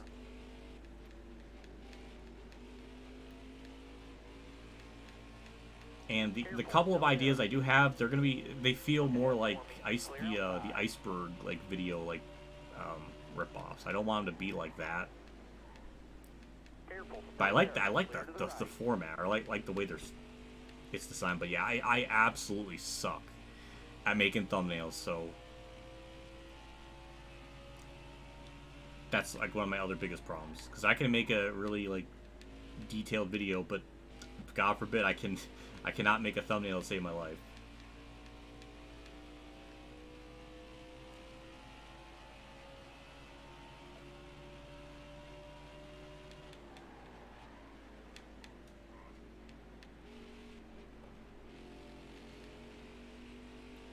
Well, Chastain's second, but he's stuck in lap traffic. Good lord, that is a okay, he got through it, never mind. So this stage was about 96 laps, so a couple laps longer than stage 2.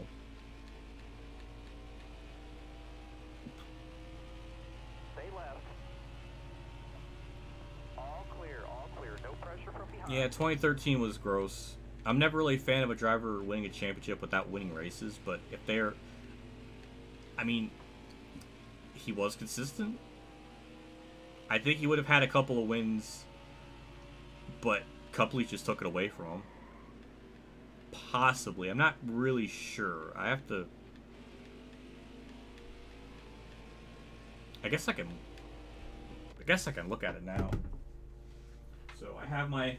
I was looking at this before I was, before I was streaming, because I was just, thinking about starting to work on the 85 video, and I was just looking through stuff. So let's go to 2013. With the rules that I set, would have Austin Dillon won 2013, like any races? Oh, 3. I have 3. Okay, so 1 would have been at the Spring Texas race, and then his other one would have been at Bristol. So yeah, all these were because of he got wins taken away from him. So then that, and then Charlotte. So yeah, would have had 3. Sam Hornish would have had 10 in 2013. That is disgusting. I'll show that here. I'll go full screen for this. So hopefully I have it. Look at that. Sam Hornish would have had 10 in that season.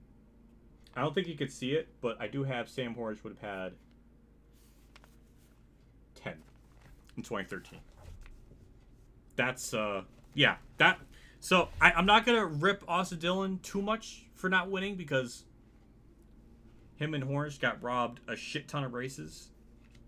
This is still like peak leeching, so yeah, not gonna put that all on his fault. No, I'm not gonna blame him too much.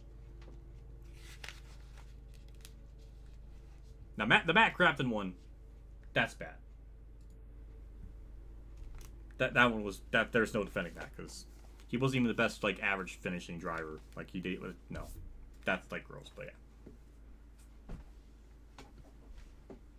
yeah. 10. Okay, let me actually. So where are the 10? Let's see, 2013. Let's look at this again. Let's see, 10. The same horse. So Daytona, Vegas, where he did win that in real life, so that checks out. Auto Club,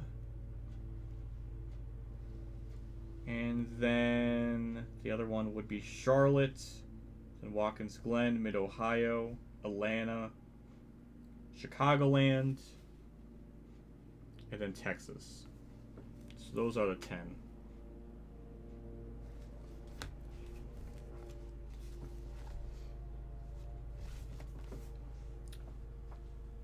There was also 2009 where Brad won like 19 races.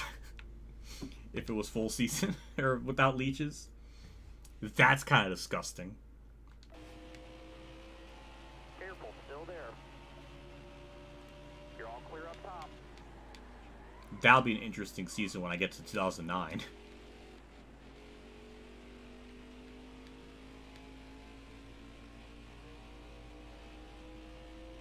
The stream of stats and numbers. You damn right. That's what this stream is kind of divulged into. It kind of started with stats and numbers, funnily enough, so that'll be interesting. Still there. All right, you're clear.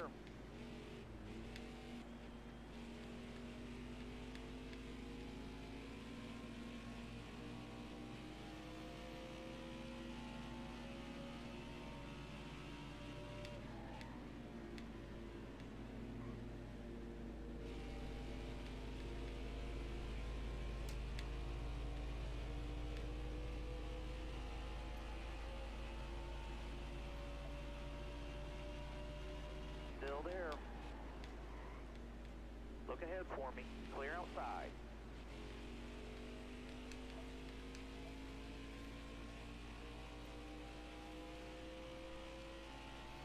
So, I think it was... I don't know. I have to look at Racing Reference to look at the full points. I think it might have been Brett Moffitt, but I'm not sure. Picks for Gateway in Detroit. Ooh. I'm going to go with whatever the game tells me here. So, currently Crafton. Detroit. I'm not heavily in tune with IndyCar, so I don't think I can give a proper answer because I just don't know really much of the drivers of the field. So I really can't say.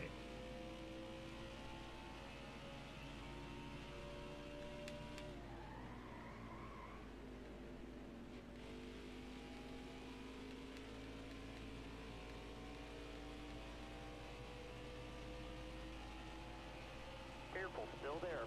All clear.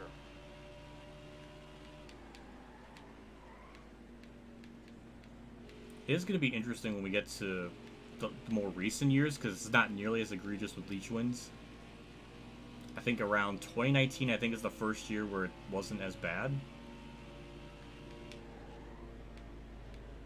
So that'll be fun.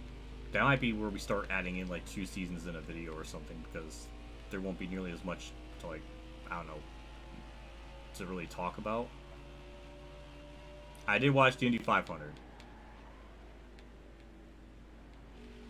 I kind of tweeted a little bit about it on Twitter during that time period, so I did indeed watch it.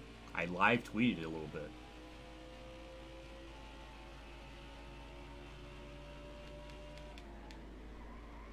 Careful, still there.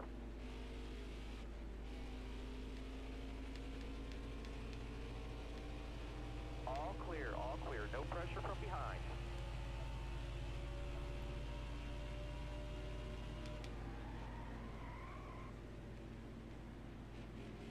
Chastain's still lurking back there. It's just I'm not comfortable yet with this lead, so yeah, I want to keep building up this gap.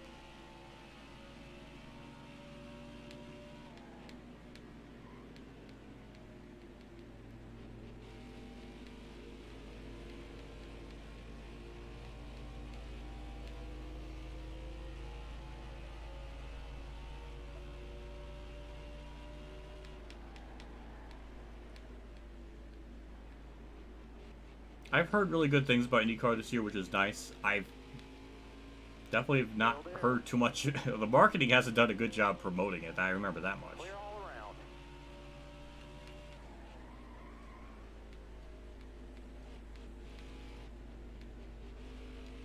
around. 2005 to 2017. The couple off the top of my head from that time period that would have won a ton more.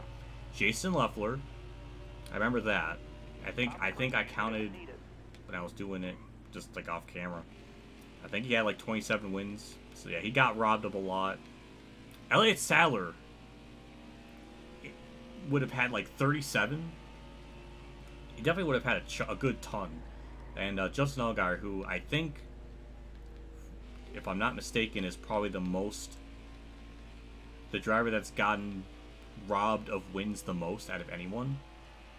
I think it's like him and Elliott Sadler. They're like the two highest ones. I guess technically Brad... Oh.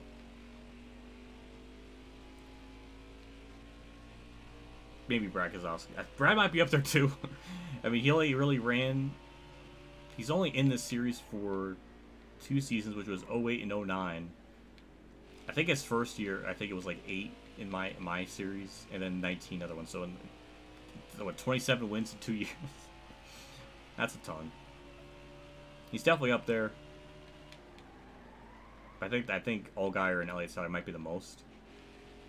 With just how many wins gotten taken away from him. –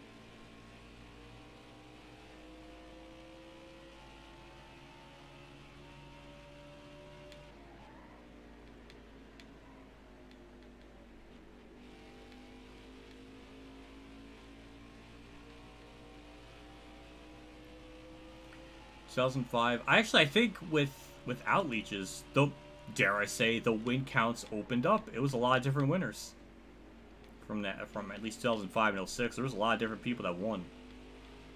I think it's definitely more of a diverse win list.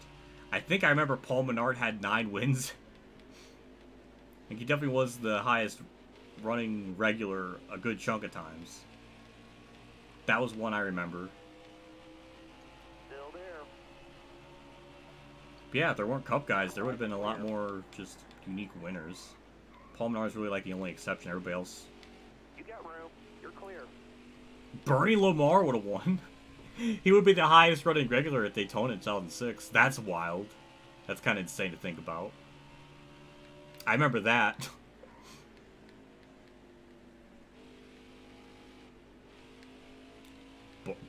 Bernie? I think it's Bernie. I think I said Bernie. Jeez.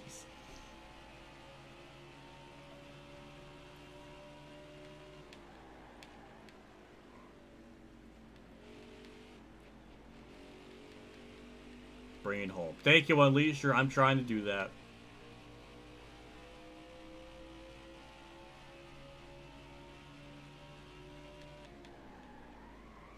Still there. All the way to the wall. I do remember that. Michigan was always weirdly Menard's good track. I remember even in the Cup Series he had a decent average finish there.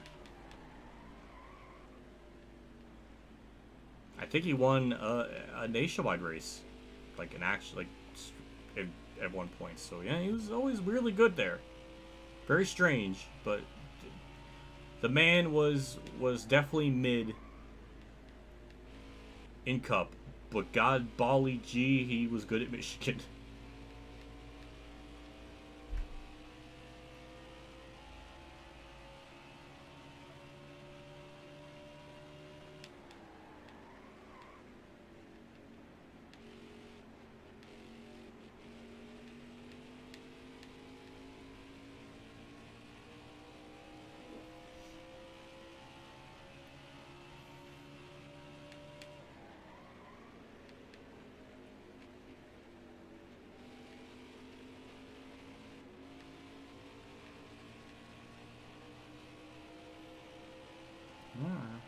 lapping more cars, putting a gap between me and Chastain. Definitely lapped a good chunk by the end of stage 2, so probably gets about the top 10 again. Pulmonar won that. Only JC's JC has a good memory. Alright, you're clear. Unless that was the one he went to in real life. I can't remember.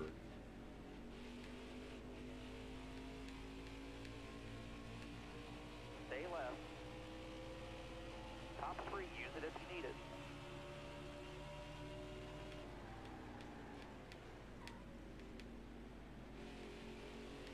Clear to the right.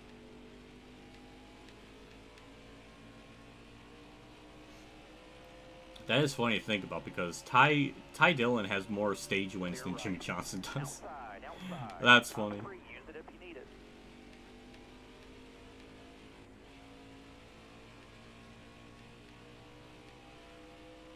Can you imagine who has the most? That's another wild stat too. I don't know of is who has the most stage wins. That's a stat that really isn't kept track of. I don't know if it's Truex, just because he won like 17 of them in 2017. Stay to your left. Clear right. I have no idea who would have the most stage wins.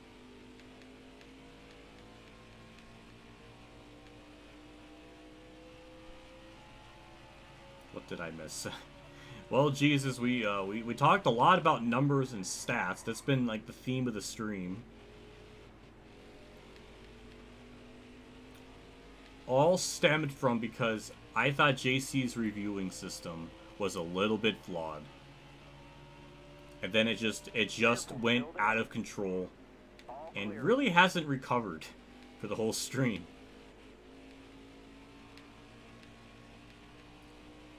What? 57? Oh my god! That's insane. Holy Christ, that is literally holy. Is that accurate? How did you find that stat so easily? I don't even know if that's kept track on Racing Reference. Both clear. I know it's kept. Oh, it's kept track. It definitely is kept track on Racing Reference, but there's no a tally for it.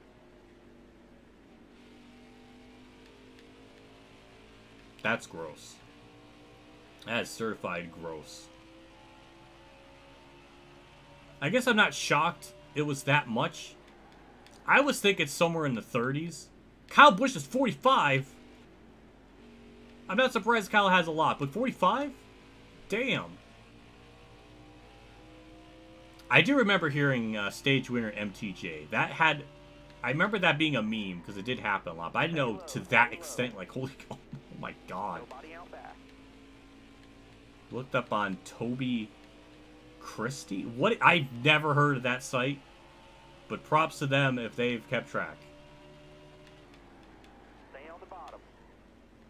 All clear.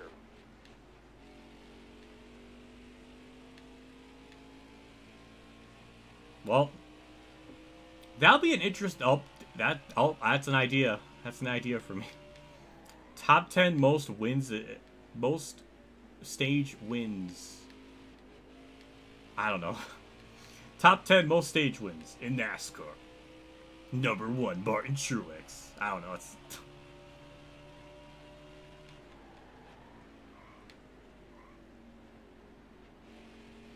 I would meme that Dale Jr. has no stage wins, but he did get one at Xfinity in 2018. That is more than Jimmy Johnson ever has. Still there. I will take it. All the way to the wall.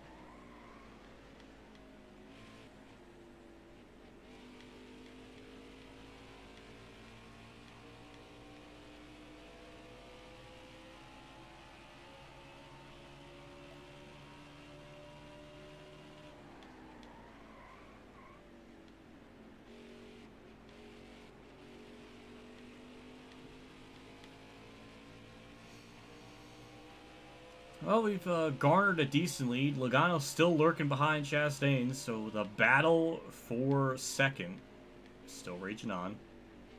Ryan Blaney's kind of up there too. He's only a couple tenths back, so technically a 3-car battle for second, relatively speaking. Kyle Larson has 44. Oh my god. Is that... That... I kind of expect Truex, Hamlin, and Kyle Busch to have a lot, but Larson to have that many? Still there. All clear. That's crazy. All clear. I didn't know that.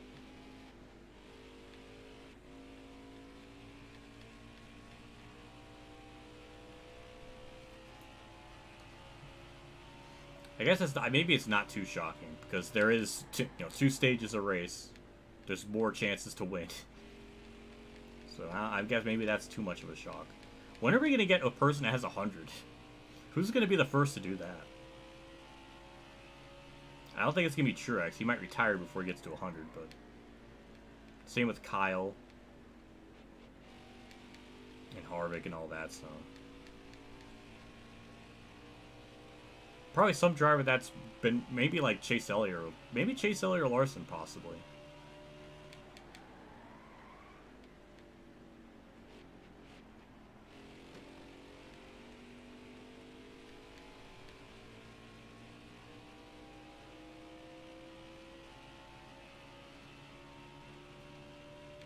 The most stage points with no stage wins. J. McMurray Newman? What? That's so strange. Is that... I guess that's all together. That's not in one season. I guess that's just in general. Interesting.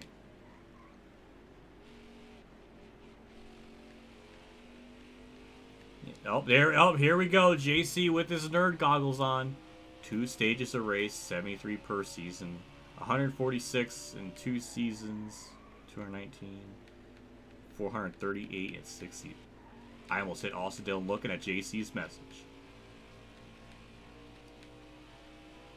Yep. That's a lot of stages.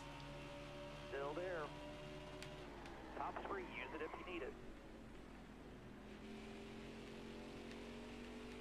635. Oh my lord. Eric Jones, that's disgusting. Never won a stage, huh?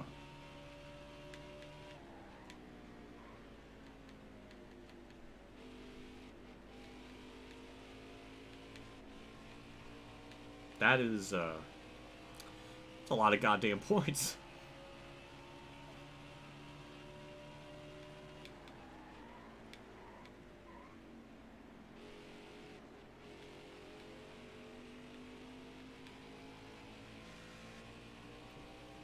Well, I'm a little upset.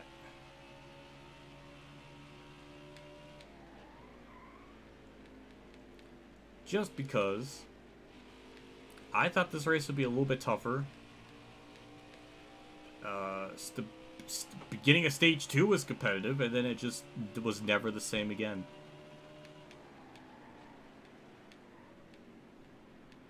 That is depressing. I thought it would be a little bit tougher. And my practice runs was a lot tougher. Careful, still there. Maybe I maybe I should never do full practice ever again.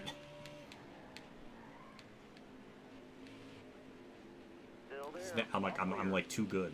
But you know what? After the last 2 weeks of getting screwed out of wins, you know what? I feel like I am owed a win. So you know what? I'll take it. I'll frickin' take it. Even if it's not interesting. Chat is saving this stream with all the discussions of stats. Clear to the right.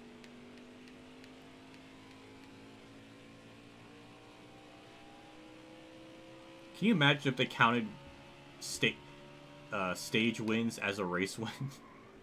Oh my god, that would... Truex would have more wins than Jimmy Johnson. That would be so fucked up.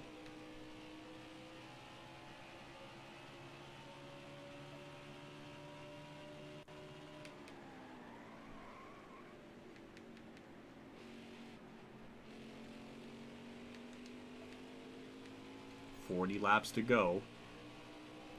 A little more than a half hour left in this race.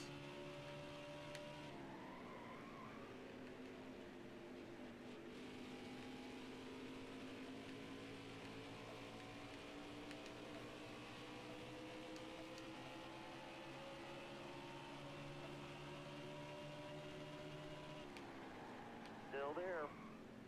Car outside. All clear, no pressure from behind.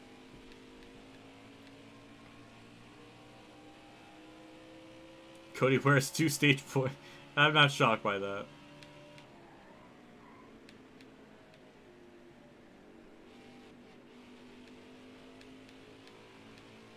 So we lapped up to the top 20 a second time. There's only one card that officially has a DNF. That is, I think, Tyler Reddick. I'm not sure. That was a casual 4 wide there. Cody Ware is... Stay low, stay low. Alright, well, never mind. He's gone. Clear right. Derek Jones, 15th. So we have 15th on back, at least 2 laps down. Definitely can say that's not going to happen in real life. Careful, still there. Briscoe's 29. The game's realistic in that regard. Careful, still there.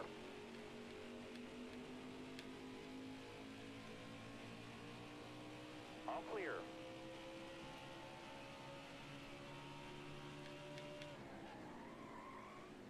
Clear all around.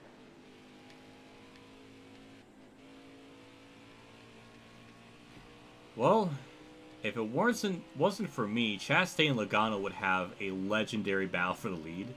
I mean, I guess they technically are in a different way because they're trying to see if they can be the predicted winner for the race. So that in that regard is interesting. Tires are burning a little bit earlier than usual, so I might have been pushing it a bit too hard.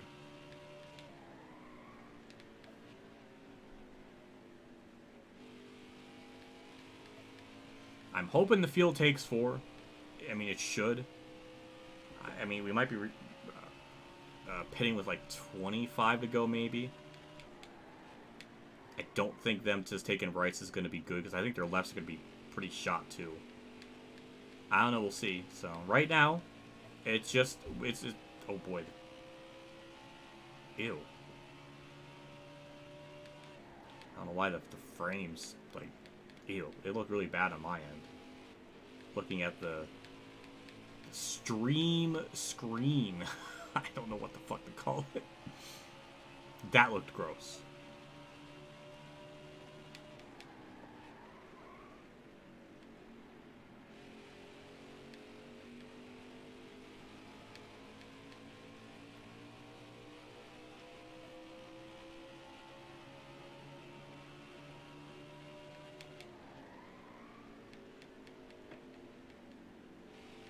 Careful, still there. Well, BJ McLeod short pitting. That's an interesting strat, but probably a smart one. There is not Chase Elliott, but Corey LaJoy. And then there's not Corey LaJoy, but Carson Hocevar in 36th. Careful, still there. Which, funnily enough, Clear high. last season at this track, Corey LaJoy got 36th place. So he is realistically running where he should be based on this mod. So that funny how that works out. You're wearing those tires down, driver. God damn.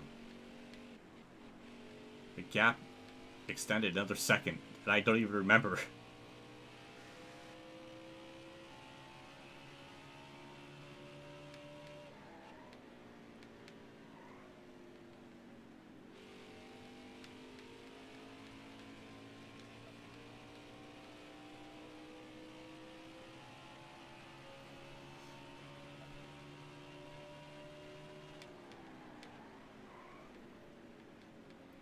Well, despite how the race has gone, I really haven't talked about much about the track.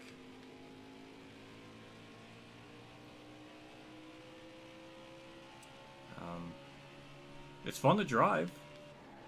I don't mind. I mean, turn 3 is kind of stupid with how the curves work, and sometimes it can make you spin out. Other than that, I mean, it's pretty fun. It's like a lesser banked Darlington, but it's like an inverse of Darlington, but with less banking. But it's fun to drive on.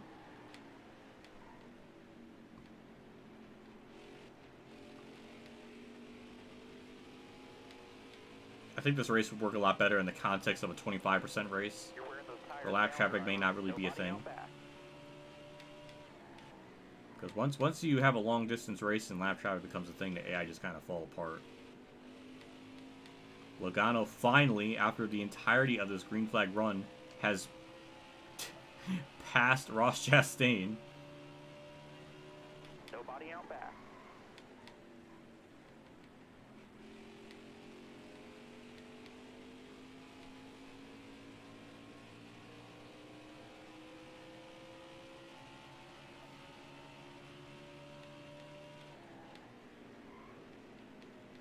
Your tires are getting pretty bad.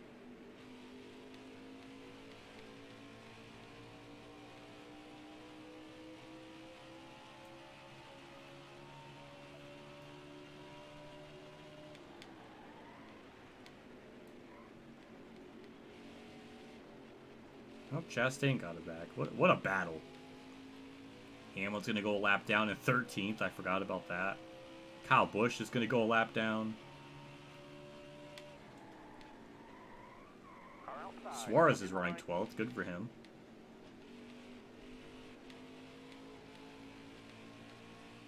Tires are getting bald. That's a mess. That's an absolute mess of cars. Clear right.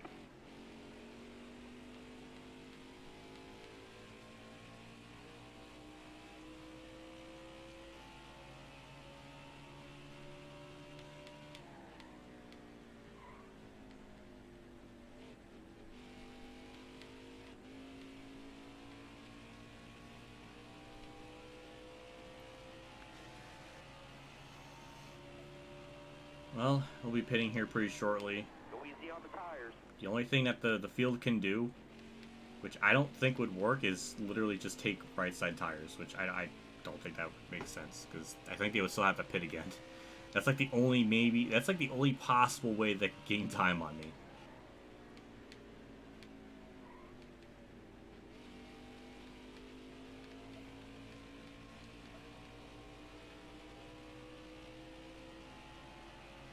Did I miss a Tony Stewart outside?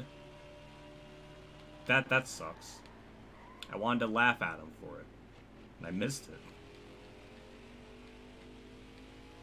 See if we can manage our tire wear a little, okay? I think I brought the tires just a tiny bit more in this run, but by like a lap. Maybe a lap more, but that's not really a big deal.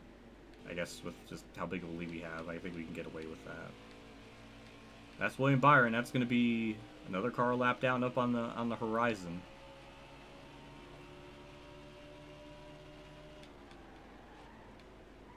Yep, that's going to be the top 10. I think we've lapped up to 11th? Or maybe a little bit more, I'm not sure. Yeah, next time by we'll pit. Easy on the tires, driver.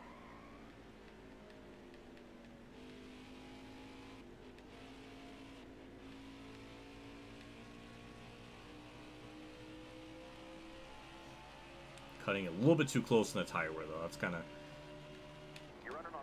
making me a little bit anxious.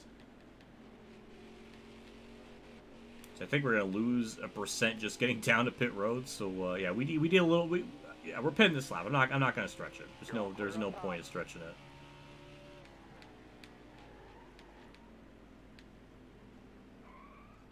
Even that was still going too hard down there. I didn't think I was overdoing it, but I guess I was. Watch your speed, please. Oh, yeah, definitely don't want to speed. So got our 4 tires, getting our fuel. I think I could probably speed and still. Well, I mean, I would still lose the lead. But I would be like 5th, maybe.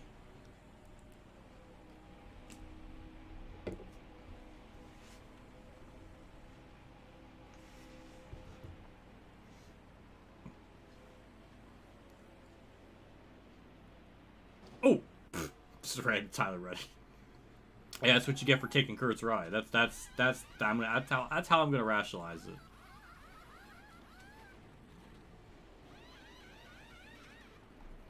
Standard 15.7.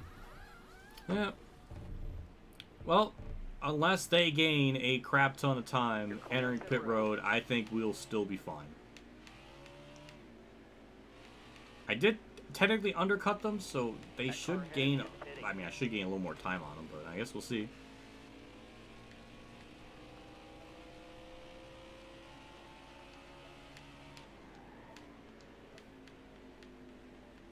Luckily, I'm not a lap down, so that's good. But the rest of the field already heading down pit road. So yeah, we're about on the same strat. All clear. So I don't know what else I could do differently. The tire wear and the fuel seem to be pretty equal. I think it just really comes down to lap traffic just screwing them up that badly, because it's better than before, and that's sad because it was really bad before if I didn't have it to if I didn't have their AI tire wear to less effective. Because before, when it was on normal, I almost had like a 20-second lead. Here it's not nearly as bad, but still a 7-second lead. So I don't know what I could have done. If I kept my tire wear at normal, then I would be burning my tires up much too fast. And that wouldn't be really fair. So it's really hard to find a balance. Mini car just ahead. Now Ryan Blaney's second. He just leapfrogged all of them. Ooh, interesting. All right. Game's thinking Ryan Blaney's gonna go back to back or something. I don't know. Didn't expect that. All clear. Truex is now fourth. What happened to Ross Chastain? He's nowhere to be found. He's gone. This pit crew absolutely choked them out of a second place, and not even a top 5 anymore. Damn, that's disgusting.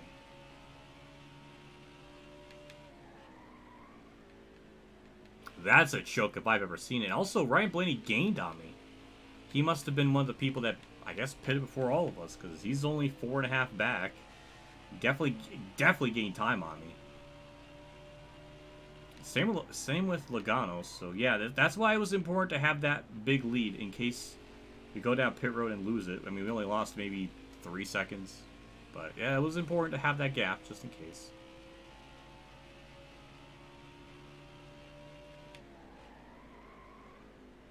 Chastain hit a watermelon. He might have. Something definitely happened to him to lose that amount of time, because that is really strange, because he was only about 7 seconds back from me. And you mean to tell me he's back behind Larson 16? He lost over 10 seconds? That's pretty insane. He must have gotten held up or something. Something had to have happened. That's very strange. Still there. Clear right.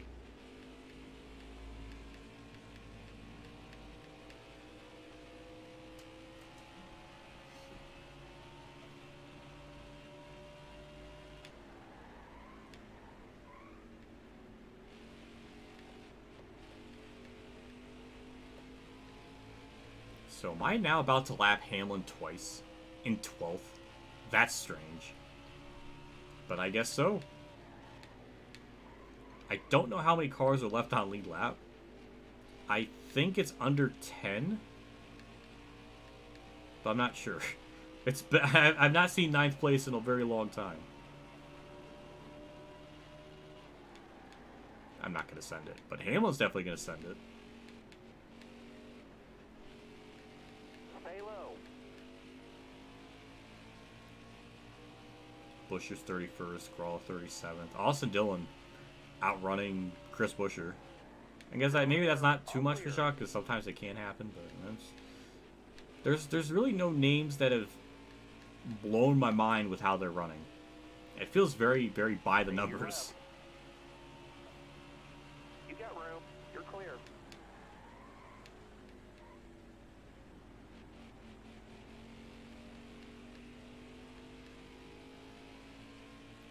Well, I think Logano's going to get by Ryan Blaney. Logano's definitely been faster all races. He's definitely been ahead of Ryan Blaney. So it's going to happen. And does that mean the game's thinking Logano's going to win again here? That's going to be absolutely disgusting. Ew. Ew. I don't want that. I would definitely prefer Ryan Blaney of the two.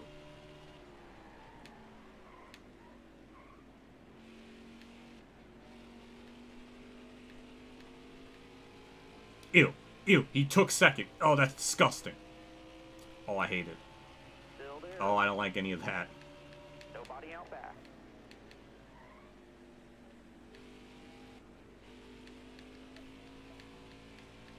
And he's pulling away.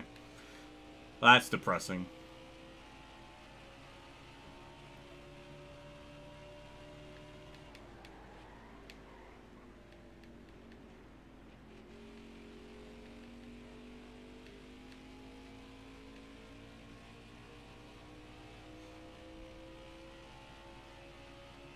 No, I mean, Logano, ooh, yeah. JC's like it's like that Family Guy skit where it's just like this one person in the crowd cheering. I don't know if that's like the WNBA joke. Women's basketball joke. It's like that. Look ahead for me. He's just the one guy in the crowd going, "Yay!" That's JC. That's him.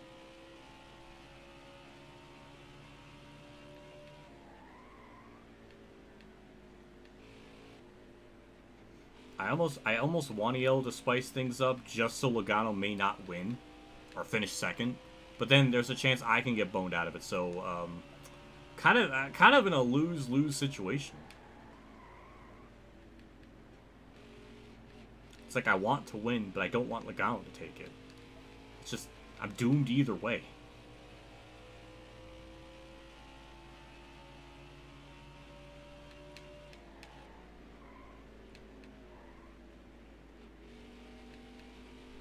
Truex and Larson are duking it out for fourth. I'm seeing the leaderboard flicker.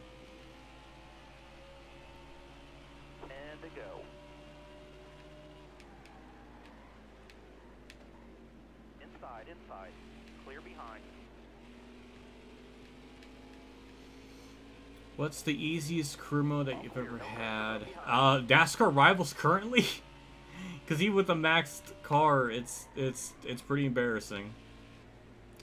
Easiest career, Thunder 2002 I always thought was pretty easy. It didn't really take me long to win a championship. It was just 2 seasons. I think NASCAR 2011 might be the easiest, but that doesn't really have a career mode. At least that of my memory, that's like the easiest AI that I remember.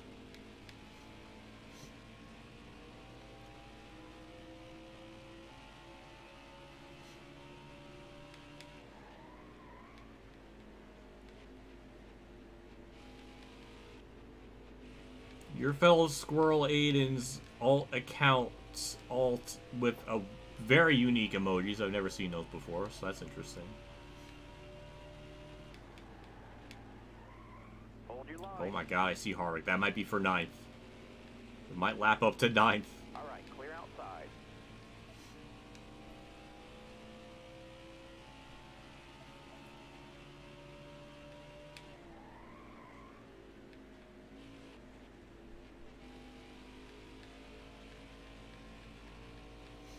NASCAR 9 does seem pretty easy, but what makes it hard is just the bad pit crew, and that's just kind of out of my control.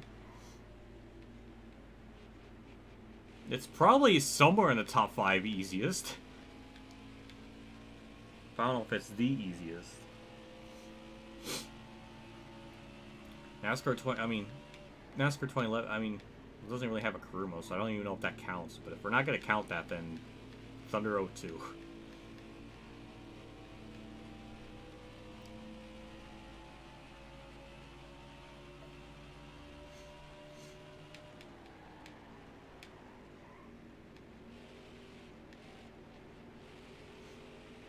New YouTube Pride emojis. Ooh, I haven't seen some of those before. That's cool.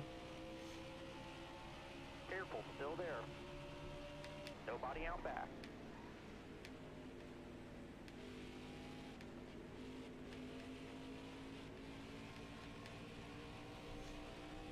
Stay to your left. 5 to go. Right side's clear. Oh, Harvick's cop and lap traffic. Oh, that's for 8th. Never mind. I guess I lapped 9th at some point. From behind.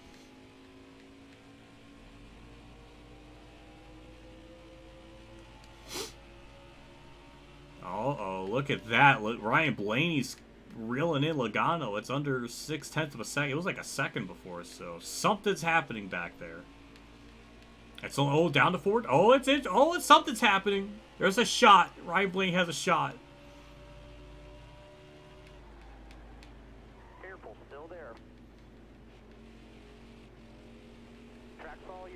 Still half a second.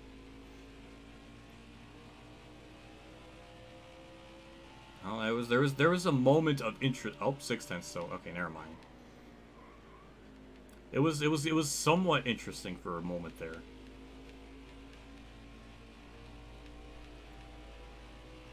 Yellow flag.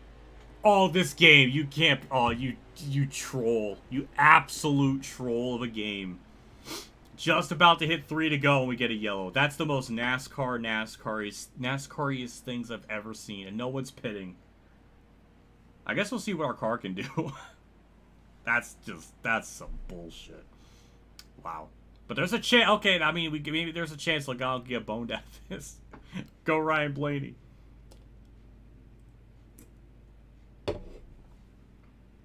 Where the hell? Ross Chastain isn't 4th?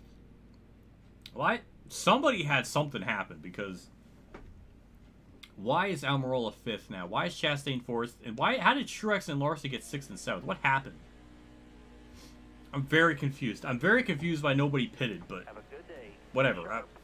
We'll see what happens. I think we should be fine, but I really want to see if someone can sneak in and take a 2nd place from Logano. That'd be really funny.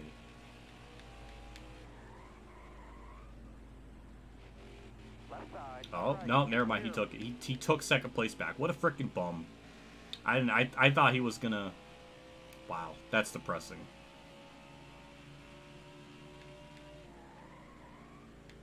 So all I'm gonna do is park the absolute shit out of these corners and just hang on for dear life. Because I think they might be faster than me. I don't know. White flag. Nail turn 1. Keep it on the bottom. Beautiful.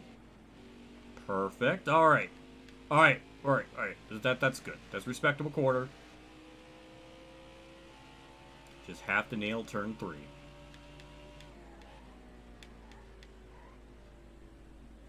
I parked the bus a little bit. We got it. Ha! Multiple weeks of frustration. We're back. We're freaking back. Yeah! Oh! Alright. I'll take it. I'll take it. That was glorious. The game tried. It tried to have its Game 7 moment. I still won. The Logano was certainly right there behind me, making me sweat.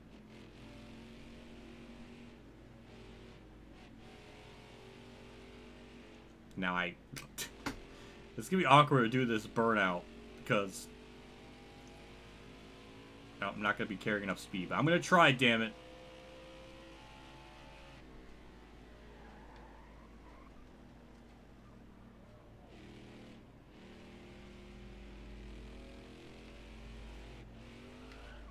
That's embarrassing.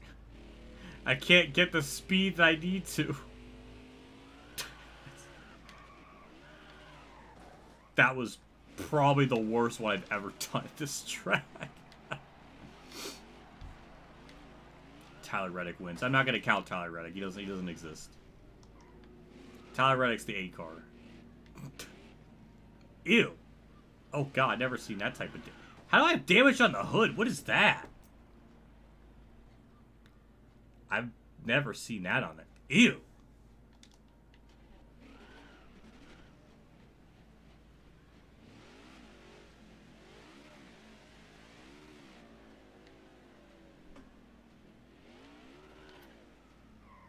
Alright, we're just not gonna look at that. That's gross. I was probably... Oh! Oh! What happened back there? There's something happened, it's just that we're never gonna see it. Joey Logano wins again with that. That's the worst timeline. It is the worst timeline. Why? In all of my Ross Chastain... I don't remember this. Why don't I remember this? I was in that, and I don't remember that. What happened? Why did I not remember this?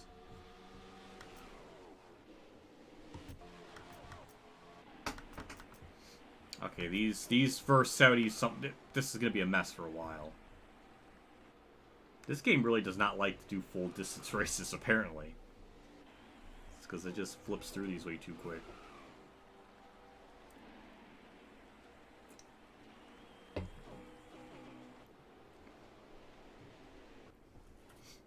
Well, half of this is not going to be able to be shown.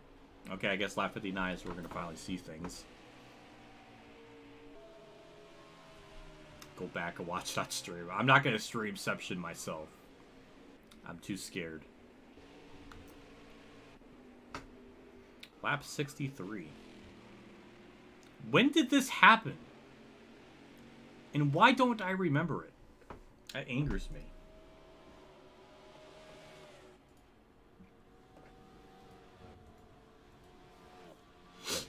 I'm more perplexed than normal.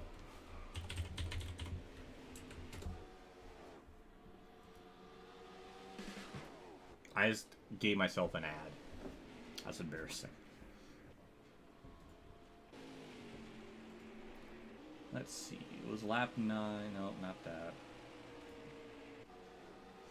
So this was around lap 20 of stage 2, I guess. Somewhere around there.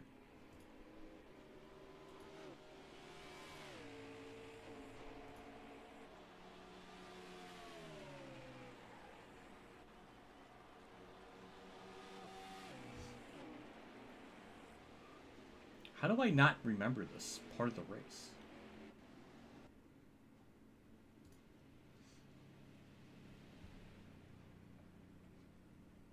Oh, I think I remember now, because I think I'm looking back on my own stream, because yeah, there was something that happened. Oh yeah, because Ryan Blaney dive bombed on me, and I literally just erased it from my memory. I think that's how I remember it. Yeah, look at that freaking send. Like, what is that? He was so far behind me, and he just sent it. That's stupid. Okay, that's okay. Since I'm not literally given any of the context, that explains why I don't remember. I don't know. I get okay. Now I jogs my memory now.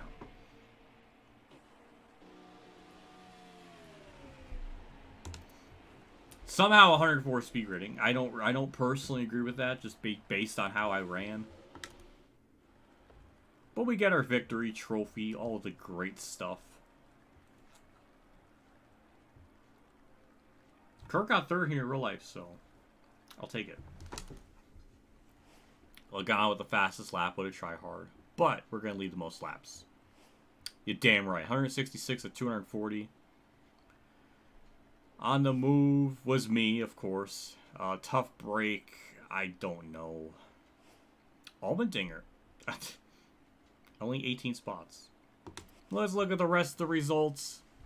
132 minutes. That was a 2 hour and 12-minute race. Logano won stage 1. We won stage 2 in the end. William Byron, 9 cars on lead lap. It was close to being 7 on lead lap because they were close to passing Harman, but that yellow came out, so that kind of messed things up. But yeah, not many on lead lap. Kyle Busch a lap down, Suarez 2 down, and Cody Ware casually 14th. Yes, Chase Elliott, not Chase Elliott, but Corey LaJoie 15th. That's respectable if that happens. 19. Did I say 18? That's my fault. Bowman's back there. Oh my god, Hamlin's 19th. What happened to him? Same with Chastain. He botched the pit stop a ton.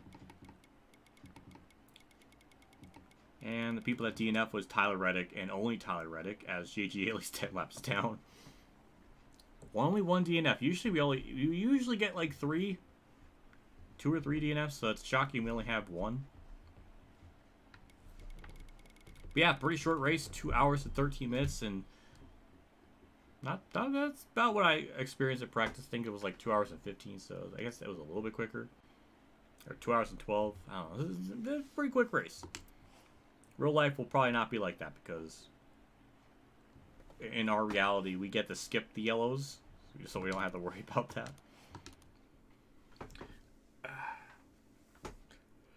After the last 2 weeks of getting boned I will take a freaking dub. And the game tried to make it like interesting right at the end, but it didn't work. But yeah. And then there you have it. That is you paused it like 3 times. But that doesn't factor into the actual race result. When you pause it, the race time like stops. If it factored in the times I paused, it really would be like 2 hours and 35 minutes or something. But it doesn't pause. When you pause the game, it does pause the race time. So whatever the actual end result is, that is accurate.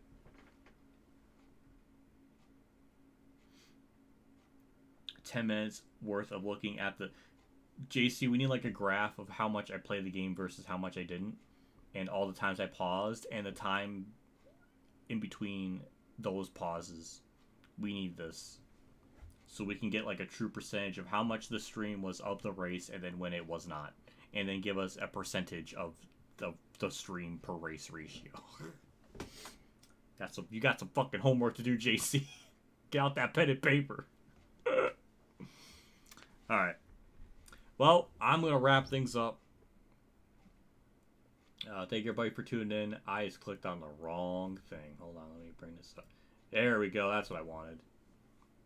So, yeah. Thank you for stopping by. I'm hoping to do another one of these next week like usual. I don't know when NASCAR Thunder 04 is coming back. I don't even know what the hell. I don't know what on earth I'm going to be even doing this week because World of Outlaws is done. I don't have the 2022 Ignition DLC to do like any type of weekly career mode with that, so I can't do anything with that. It's really just NASCAR 09 and then maybe Storytime Saturday. So I really only have like maybe 3 uploads for the whole week, so I don't know what else I'm going to do in between that. Kind of, I don't know. Maybe more race news. Maybe I could do more of those. Those literally brought in more views than the World of Outlaw stuff. So honestly, it probably would be better just to talk more about racing news or NASCAR news, because those actually get more views than the other ones. So it's funny how that works out. Maybe it's not shocking. I don't know, but I don't know. I will see. This will be like the first week where I really have to think about what on earth I'm going to be doing, because I'm not going to be doing NASCAR 09 every day of the week. It's like 2 or 3 times a week maybe, but I don't know. Either way, that'll do it for me. I'll get going. I usually go and get food before the race starts, so I have about an hour and 20 minutes before, so I got a buffer. Oh yeah, NASCAR Rivals too, jeez. I don't even think about that. Yeah, Rivals 09, Thunder 04. I could do Thunder 04, but I still feel burnt out on it, so I might need more time away from that. So yeah. Yeah, I'm gonna get going. Thank you everybody for stopping by. Thank you Golf Kid for the $1.99 and the 3 tipped thing through PayPal. That's pretty cool. So thank you. With that, I'll get going. I'll see you all another stream, another video, and all that good stuff. So yeah, take care.